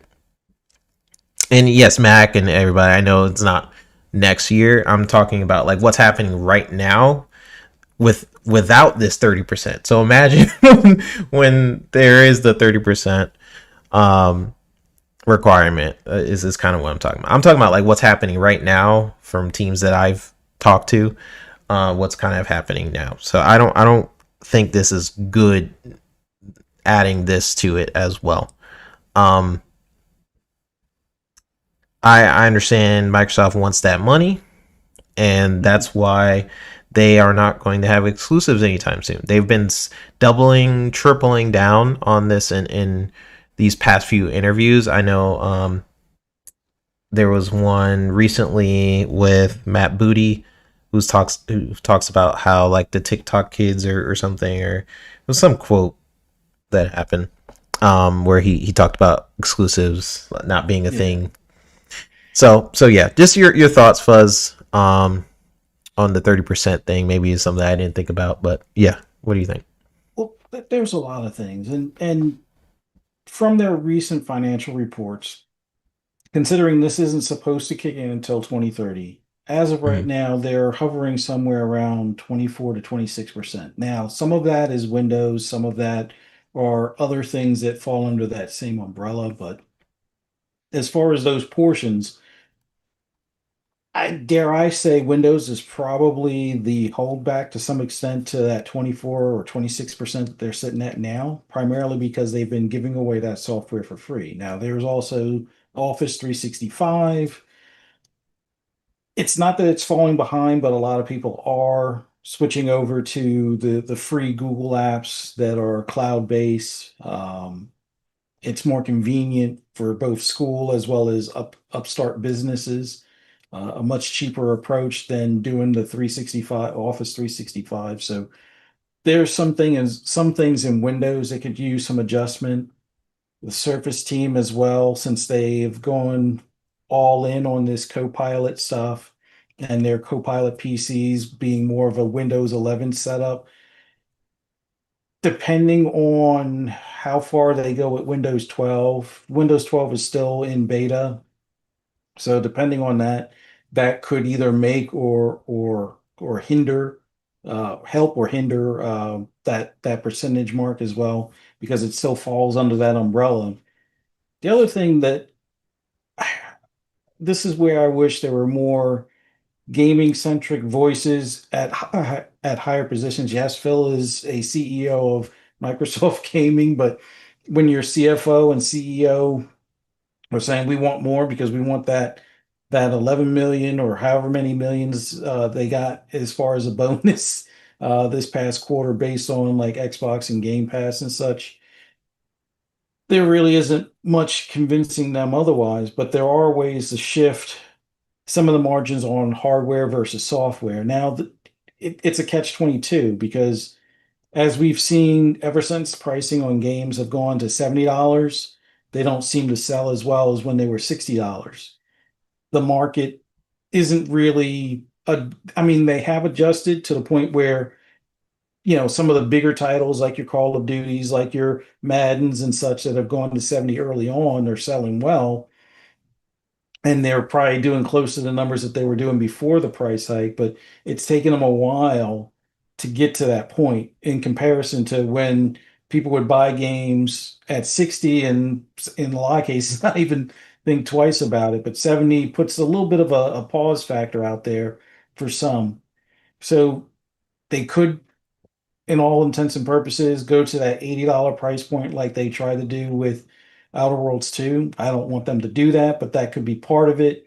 Mm, Or probably the better bet is keep the games at 70 and maybe not have them on sale as often or as frequent, because then that still keeps that margin, because there's a lot more margin in a game sale than there is in hardware sales, with the exception of probably controllers, which I know we always make fun of Xbox with their controllers. They have more controller. Well, at one point they had more controllers than games.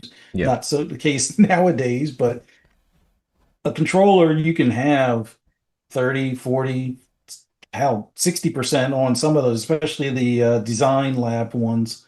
I'm pretty sure they're operating somewhere in the 60% range, because if I'm not mistaken, the design lab's basic controller is a $35 price point that they usually sell for 70 or 80 right now. So they should be able to make up some of those margins if they're able to sell more controllers.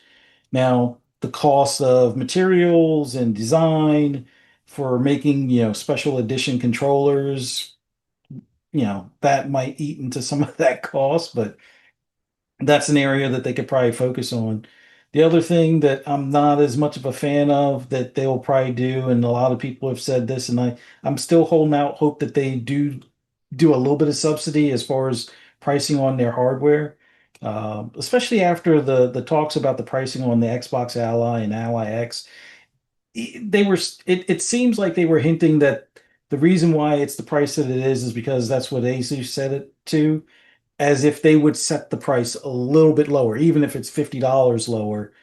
Maybe we still see some form of a subsidy. No, we're not going to see a $500 console next gen, but a subsidy could still make that hybrid PC that's PC quality only 800 instead of the thousand that a lot of people like to quote now. Let's hope it's not that, but with that 30% margin, maybe that winds up being the actual reality, that there is no subsidy and it is a full 1,000 or 1,200 for that under TV box. But I get the pressure of the studios, and like you hinted at, a lot of those studios that were purchased before ABK were under the impression it's like make creative games that draw people to Game Pass. As long as you're getting the engagement, as long as you're getting people that are staying subscribed or coming to the service, that kind of covers whatever you don't sell, or at least that's how it seemed. And then the Mm, first evidence of them kind of doing a 180 seemed to be with closing Tango GameWorks kind of thing. So yeah. it was critically acclaimed. It didn't necessarily sell as well as they had hoped. Um, and it seemed like that those first four games, with that being one of those that was included, it almost felt like that was, on the surface, it made it seem like they were trying to help fund Hi-Fi Rush 2, but in reality, it was almost like they had already decided to close the studio and they just wanted to get as much money out of the deal before doing so that they could, or at least that's how it came across. So Mm, this 30%, yeah, it's definitely adding additional pressure. Um, could it affect the outcome of certain games? Yeah, because we saw that there were a bunch of cancellations, although given at least for Everwild, it was a game that didn't seem like it knew what it was about. So maybe that was, for all intents and purposes, in everyone's best interest.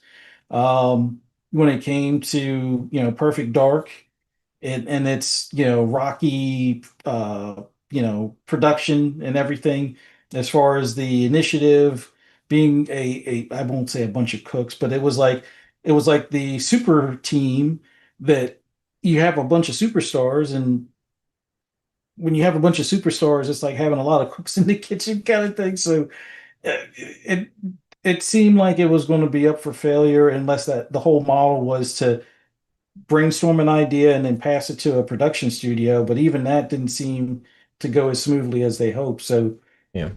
maybe that's why didn't give it that extra time it may have needed, the extra year or two of development.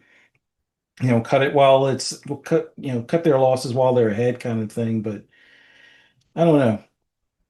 I think as long as they're still productive as far as churning out good quality games, we won't really hopefully notice any of these pressures. But you know, Project Blackbird, that's still one that kind of hurts a little bit. It's almost like if ignorance is bliss sometimes, and unfortunately, that was one that I think Hurts. would have probably surprised them as far as the amount of reception that they would have gotten, where it would have been a breakout hit that could have made up for two or three failed games, kind of thing. Yep. And but we will never know. Although I think they are trying to start a separate studio now, so best of luck to them and more power to them on that. But the 30%, I think what's going to wind up happening is it's already been in place for probably some time, to the point where it's not that they're collecting on it, but it is that added pressure, and it might be affecting what gets greenlit and what gets canceled, kind of thing. And I think it's going to bring them to the same problems that Activision had with everybody has to work on Call of Duty, because that one, at least we know it makes the money and it gets the engagement and all this stuff. So if they're not careful, they could wind up going down that road where it's all hands on deck to make sure Call of Duty goes out the door, and then they start slipping on other stuff. I'm not saying that that's what they'll want to do, but that's pretty much what the heads of the company will probably kind of nudge them towards, and that's what I don't want to see. But I do think they can make this work, especially if they're already at, I think it's like between 24 and 26% now. And like I said, Windows is a little bit of a more, they're more dead weight than people realize, especially when the software is free. Window, or is it Office 365 is also a little bit of a anchor for them, considering Google is stepping up their competition. I mean, Apple also has its own Office stuff, but Google is Google and Chromebooks are all the rage in schools. Office 365 is losing some of that share to that. Um, and then the Surface lineup, which hopefully it doesn't give us an indicator of, after this next gen, what they do with the Xbox itself, but hopefully, well, I don't want to say I hope this AI bubble pops type of thing, but Mhm. at some point this AI stuff, I think it's going to pop, and it's going to negatively affect everything that it shouldn't negatively affect. But yeah, hopefully between now and 2030 they can get it figured out, and maybe trim some fat over at Surface, trim some fat at Office, and hopefully maintain what they have already in the gaming studios, and continue to churn out these hits that they've been churning out as of late. But we'll Yeah. see. We'll see how it affects it all. Yeah, to me, it's all about the ripple effect that you're kind of hinting at, and kind of talking about, where studios are basically studios being afraid to be more creative, um, due to the 180 of, it's like, oh, actually, we're more profit driven. Yeah, I really hope that, I know this 30% profit margin thing will hit at later, but um where Microsoft is headed, being, I know Microsoft is so profit driven, but there has to be some good voices in there. Hopefully Phil is still trying to talk them down a little bit. I know right now it's most likely Amy and Satya, basically hinting like, I want the money, I want the money.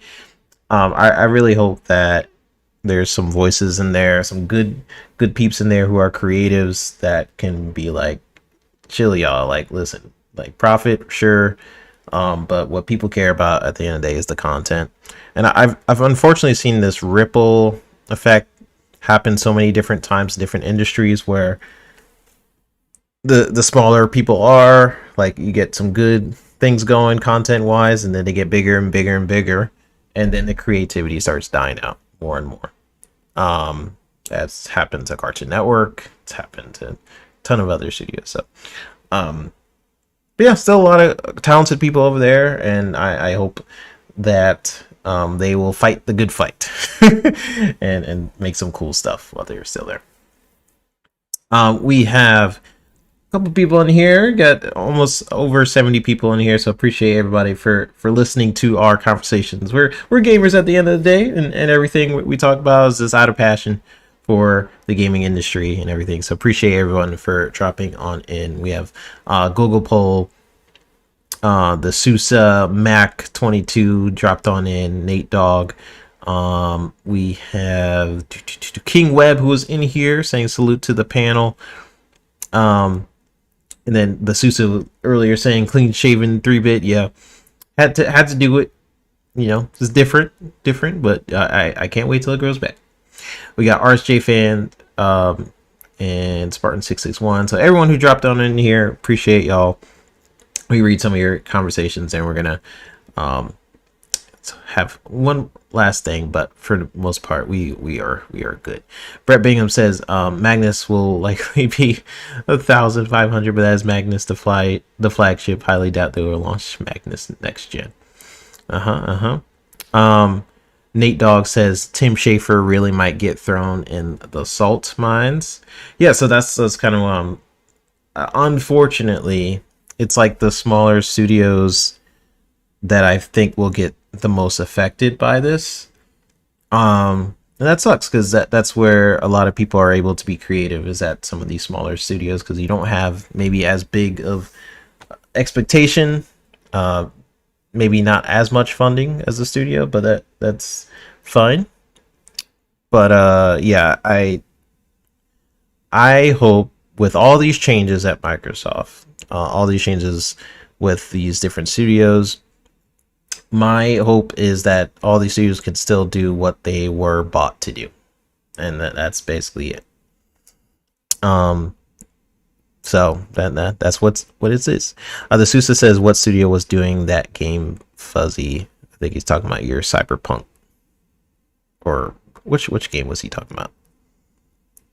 Probably the Project Blackbird. Oh, Wasn't yeah. that Bethesda Online or something? Yeah, that was ZeniMax. Yeah, unfortunately, man, I wish I could talk about that game, but yeah, unfortunately, that game was canceled, and I will always be mad and petty about it. So someone at that studio, just leak it, do it, because people do not know what they're missing. That's all I'll say. Max says its projection for 2026, 2027, 2028 for that 30% to be made, and again, it is a projection. FYI. Okay. Yeah. Cool. And they're close already. Like they're already at 20, between 24 and 26. And there's other divisions that are actually bringing the Xbox numbers down when they go into the report. Like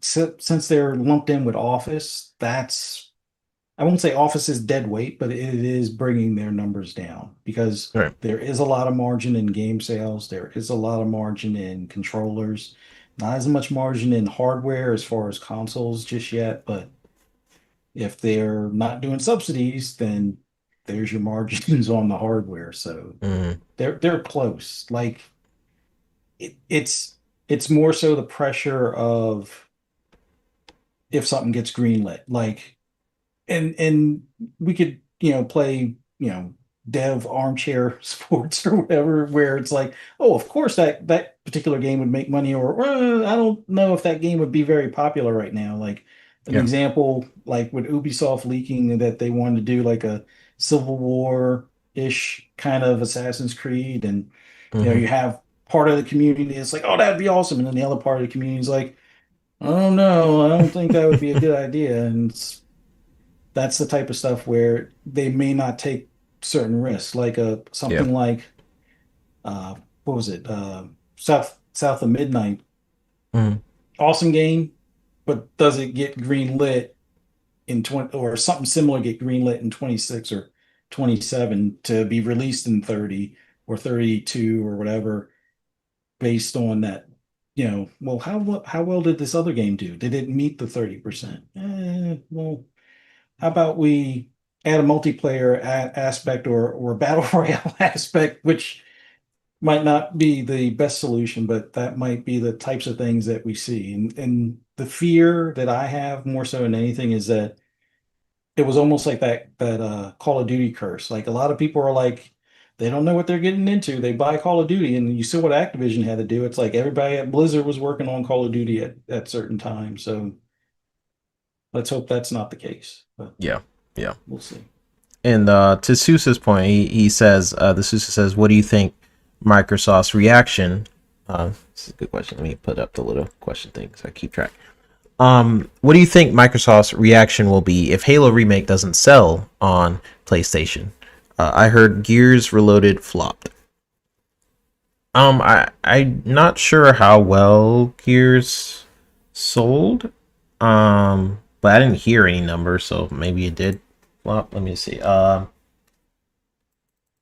me, how I see it is again, it's like a test kind of like a test case on different fronts, like doing a new engine, introducing PS5 people to the Halo universe.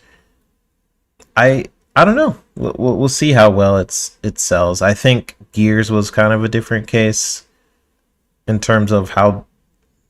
I don't know. I guess we'll find out. I think something I was just kind of thinking about the other day. I was looking at some of our older streams, and me, Mav, Pong was kind of talking about how when you put a game like a game on another platform that's a console, you're fighting for what 15 million people on the PS5. It's not. It's a lot for sure. There's a lot of people on consoles, and they've made that a business for quite a lot of time. But I think Microsoft is just looking at this and just being like, going forward, let's just change the persona that we're only gonna put it on one platform and make it so like you'll just experience it on a bunch of different devices, so you'll have access to this game regardless. I think their reaction is not going to be like, let's say Halo doesn't sell well. I don't think their reaction is going to be like, well, that was a dud, let's not put any more games on PS5 again. Like, I don't think that's going to be the response. I think they're going to triple down still, because maybe it sells well on Xbox and it only does a few on the PS5, but that few is still something they wouldn't have gotten otherwise. So it sells well on Xbox. In the past, they haven't really released it on PS5, so it's like a new access to a different market that they have to understand, that they have to kind of learn what will do well. And that's why when they first came out, they're like, we're going to test out 5 games. What did they learn from those 5? I'm actually pretty curious, because Sea of Thieves did incredibly well on the PS5. It was like the top of the charts for a while. Pentiment was like did terrible, as far as I know. Like, maybe exaggeration, but like 10 people bought it on the PS5. I don't know. So it could go either way, and that's for the market researcher people to kind of figure out. It's all due to how they market the game, and all that stuff. I'm in marketing, so like I get it, but at the same time, if it doesn't sell well, they're still going to release a bunch of games on PS5. I've already had this mindset once they started doing it, like for Forza and Pentiment and all this other stuff. And he says if Gears did well, they would have said something. The sound speaks volume. Yeah, like I didn't hear anything really about Gears sales. So I didn't see it in the top or anything. Honestly, maybe it's because of how it was marketed, because I didn't even know it came out for a while. I was like, oh shoot, and I just downloaded it on Game Pass not that long ago. But maybe it was the way it was marketed or what. But yeah, it could be due to a lot of things. But Halo, I will say Halo is a lot bigger than Gears. In terms of the universe, in terms of it has movies. Gears doesn't have a movie. This it's a much bigger IP. So I think just naturally, just for what it is, it's going to sell way better than Gears. Um, but yeah, I don't know. We'll definitely see. Google Poll says, based on quarterly breakdown showing Microsoft 365 commercial and consumer product and cloud services accounting for 65 to 70 billion. I guess you guys are going back for with like Google stuff. Yeah, Microsoft's other divisions does pretty well from what I know. I remember LinkedIn. I remember seeing a chart where like LinkedIn does pretty well for them. Microsoft 365. But Xbox started slowly climbing that ladder, and now they have a spotlight on it. So, but yeah, Fuzz, we're probably gonna get on out of here. Do you have anything on that last thing for the 30% mandate? I think for the most part, they should be okay for the most part. Like, Yeah, I think there's a lot more worry as far as how it'll affect Xbox overall than what they'll probably actually encounter. yeah, But there is going to be, like you said, that added pressure on the studios. We've seen some cancellations. Some of it was too much time in, production. Some of it was troubled production. But there are some games that had trouble production that are still on track. A perfect example was State of Decay 3. It had well, early on it had some issues, but that was the original, I guess, owner that wound up leaving and creating a hostile work environment or something to that effect. But I think they've since got a lot of that stuff situated. But all in all, we'll see. I know, what is it? Nintendo has had marks or years where they've been over the 30%. And in the past, PlayStation was over the 50% mark on hardware, but that we're talking PS3 and PS4 days. But yeah, we'll see how it works out. I'm just my biggest fear is not just from Xbox, but all electronics as far as for gaming, what those prices are going to look like next year or the year after. And so yeah, when the next gen console comes out and it's 800, 900, 1,000, 1,200, I'm gonna have to start making some tougher decisions. Yes, I would mm-hmm, like to own all platforms. I've typically not been one in the past to trade in systems. That might have to be a thing, and mm-hmm. see if my Xbox One X and my PS4 are worth anything, or if it's just better to keep them as like a collector's item at that point. But yeah, that's I think my bigger fear on the 30%, but not just their 30%, across the board with all platforms, what next gen hardware is going to look like. And indications on what the consoles cost this generation, at least at the end, not at the launch, but at the end.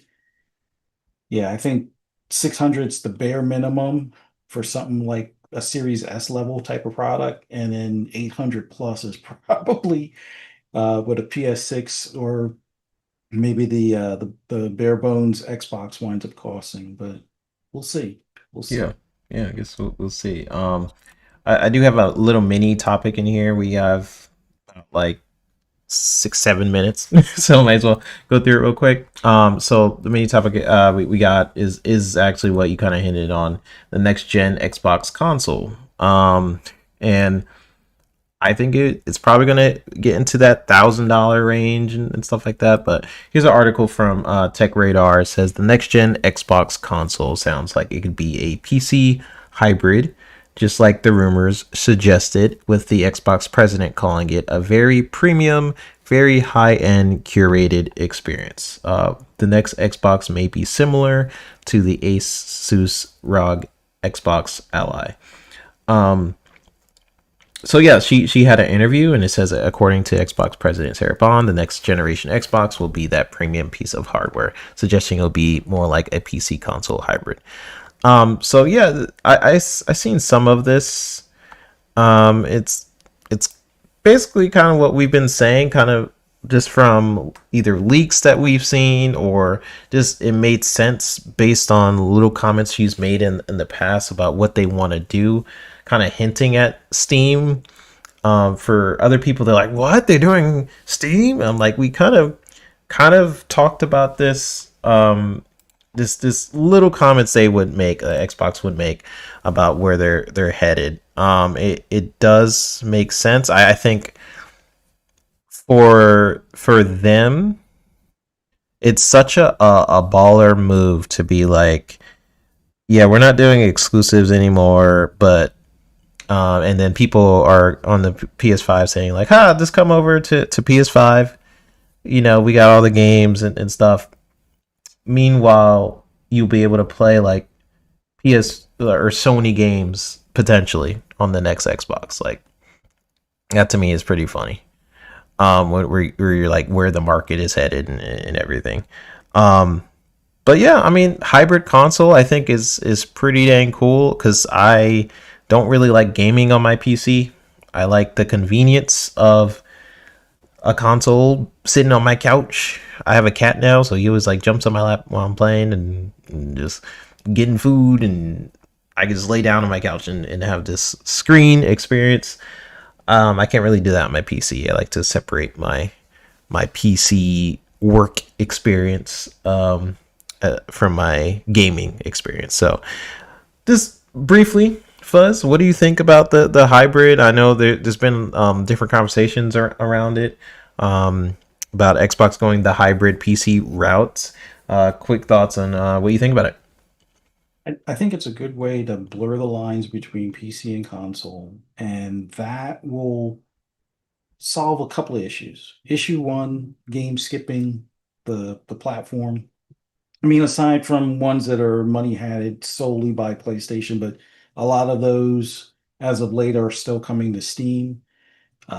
So if you're unwilling to wait for the year to 2 years in some cases that it might take for it to come to Xbox, if it does come to Xbox, you can pick it up on Steam. And as I've seen more recently, sometimes it winds up being cheaper on Steam than it is on PlayStation, so that's a plus.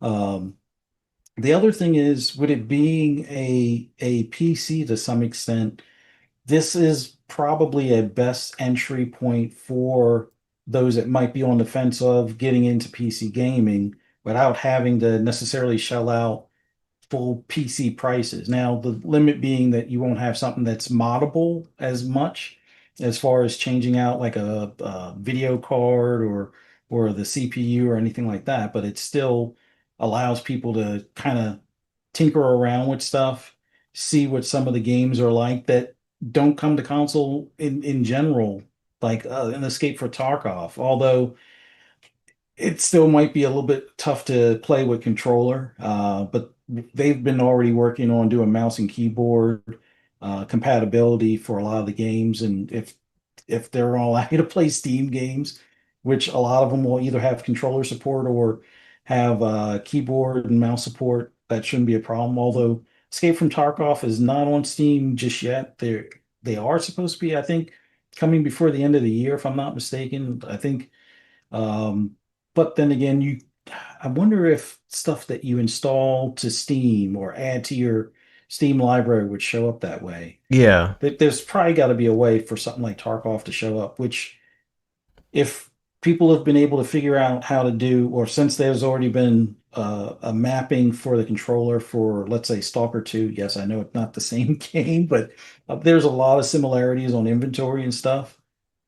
I would think that having that hybrid console and being able to possibly play Escape from Tarkov might be eye-opening, and hopefully that would let I forget the dev's name or the guy that runs it, but hopefully it would open up his eyes to maybe it'd be worthwhile to doing a console port. It took him a while to listen to the community wanting the single player, and he finally did that. So that could help some of the devs see that, hey, maybe console is worth it now that people are buying it through Steam and stuff.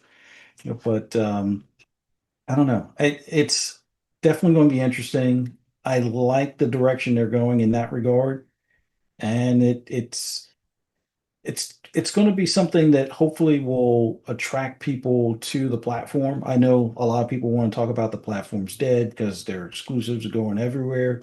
Mhm. I think having that versatility, having something with quick resume and probably some other features like auto HDR and uh, the latest FSR, and there was something else that they're supposed to be working on that was supposed to be like a Windows 12 thing. A lot of those features will be well welcomed into the PC hybrid console space. So I can't wait to see what they got ready for us. Yeah, I'm excited to kind of see some of the feature implementations if they decide to have Steam on your Xbox, like how it works. Like is it mostly just like an app? Like you have like the Steam app on your home, and then you open it and downloading games, like that whole process. Like I'm sure they are building stuff in place for, especially with the ROG Ally, like with the mobile type handheld experience and building out the Windows UI to be more friendly to mobile. I just wonder, when you're building stuff for a hybrid, you can't just have what you had before. But the benefit of how Xbox has been doing things the past 4, 5, 10, whatever years is they've been making it so their ecosystem naturally is open to different experiences. But yeah, I wonder how different apps like Steam would work in general. And I also think maybe they've been talking quite a bit behind the scenes, because, and maybe this does have something to do with like the censorship we've been seeing quite a bit lately on Steam. Certain games getting canceled or just like uninstalled and or taken away from the Steam store, because I don't know. I just think that's interesting timing of like normally Steam games are a little bit less censorship free, but now that Xbox is going to be on Steam, there's a lot of risque games on Steam, and I don't know about the policies Steam has compared to Xbox, but Recently, they've started cutting back on those because okay. of I think PayPal and credit card processors have been giving them some trouble. Like Mm. there's still some stuff on there, although there's probably now at this point more stuff on the Nintendo Switch, believe it or not, Oh wow, yeah. because they have some risque stuff as well. Oh really? Okay. Um, but I think you have to put your home country as Japan to be able to have access. Yeah, that makes sense. Yeah. That's at least one person I'm friends with on Switch has shown me. But yeah, the yeah,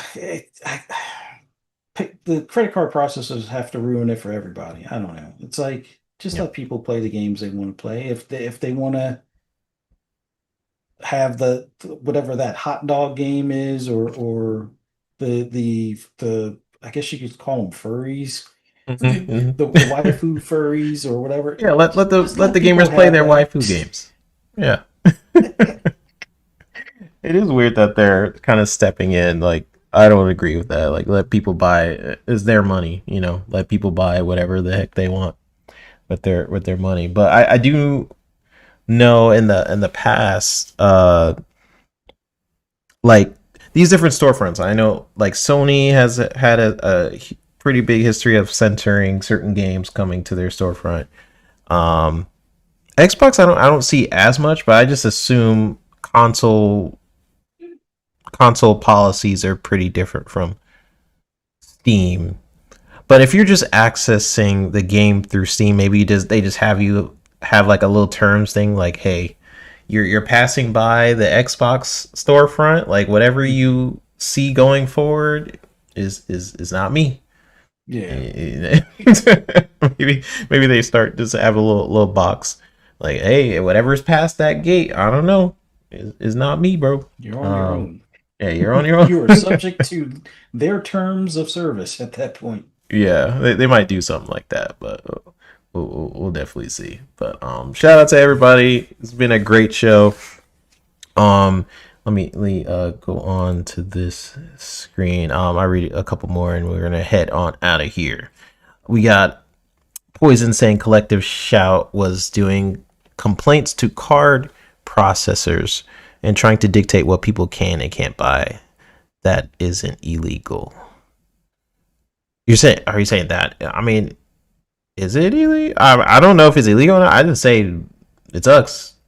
It's I don't know if it's illegal, but I don't think it's illegal. But it's definitely scummy. Like yeah. if you're processing money in my account and you're just supposed to be the middleman for the transaction, if I hit buy, you're just supposed to pay the people I just said I bought that from. Not be like, well, we think this is too risque, so we're going to reject payment. Yeah, we seen you bought Halo a couple times. Like, don't you already have that first Halo? Like, come on. You don't need another Halo. Like, just imagine it gets to that step where, like, Fuzzy, we seen you play a lot of Forza lately. I don't know if you need NASCAR, bro. Like, you Yeah. just go back to so like I'm just imagining these credit card companies. It's like, let people buy what they want. If they want to play Waifu Simulator 2026, sure. You know, it is weird when credit cards get in the way of like what you can and can't buy. I mean, yeah, unless it is illegal kind of stuff, sure, you know. But Yeah, I mean, if you're ordering a pound or a couple of ounces of some illegal stuff on the dark web, sure, okay, that's what Bitcoin is for, or at least that's what it yeah, was yeah, for originally. yeah, allegedly, Um, allegedly. yeah, just I don't know. Yeah, it's crazy. But shout out to everybody. Great conversations. Me and Fuzz, it's been a minute. But just look forward to like more frequent shows once this trailer is out. Because Bad Heroes is slated to come out towards the end of this month to early next month. It is a animated sitcom I've been working on for quite some time, and I'm excited to share it with you guys. It's gonna be really fun. So, Fuzzy, we had a great show, bro. Please tell people where they can find you. What you got going on? Well, as always, love doing this. Love talking to you about the gaming industry and just this hobby in general, and love interacting with everybody in the chat. Oh, and shout out to GoGoPo. Definitely, he has correct info. I guess I gotta look at some of the statements. I knew at one point they were losing some business to Google in that sense, but Hmm. it's still a big enough part of the business. So Office is definitely killing it, but Xbox is killing it as well, and that's why they're being scrutinized. But all in all, just love interacting with the chat. Love this hobby. Love talking to y'all about it. And if you want to hear my rambles and rants on anything gaming related, just do a search for Fuzzy Belvedere. You'll be able to find me. Although I'm not on social media as much as I used to be, I'm mainly playing games. So you might find me on Party Chat or Xbox Chat or something like that. So either playing Division or Yeah, I gotta play sometimes some Forza Division with you Horizon. at some point. Oh yeah. Yeah. Oh, and it's Halloween. They got the Halloween special going, so we Ooh. definitely got to team up. Heck yeah, heck yeah. You gotta check that. Do they usually have like the map kind of changes a little bit, like some pumpkins, or what do they do on Oh, Halloween? for the White House, they have it where it's almost like a haunted house thing with pumpkins and everything all around. At least at Ooh, the White House part, yeah. or at least the main public area and stuff. Now, some of the other bases, it doesn't look like they've done anything, but there's like little like mini robo dog things. Instead of the Ooh, bigger ones that okay. shoot at you, they Hmm. got the mini ones that just make a lot of noise and disappear. here or Heck set yeah. things on fire. Heck yeah. I was thinking about doing a um some Halloween game stream at some point. Once things die down. But I think Halloween, just look out for a post about it. Might do some scary games or something, but I definitely gotta check out Division with you and play it at some point. Um yeah, appreciate everybody. Be sure to hit that like and subscribe button on the way out. It's always appreciated, never expected. I think Mav is about to stream, or he's already streaming, so go check out Mav. I don't know how to send people on over, but everybody's here. Go over there to Mav stream. I'd appreciate you. Poison, thanks for tagging in. Ferocious Fee and that channel. Awesome horror movie. I was on like the second something episode, and I still think about that really cheesy movie. It was really good, so go check out their channel. We'll see you guys next Sunday right here on Pixelated Echoes, and take care, y'all. Bye, y'all. Later.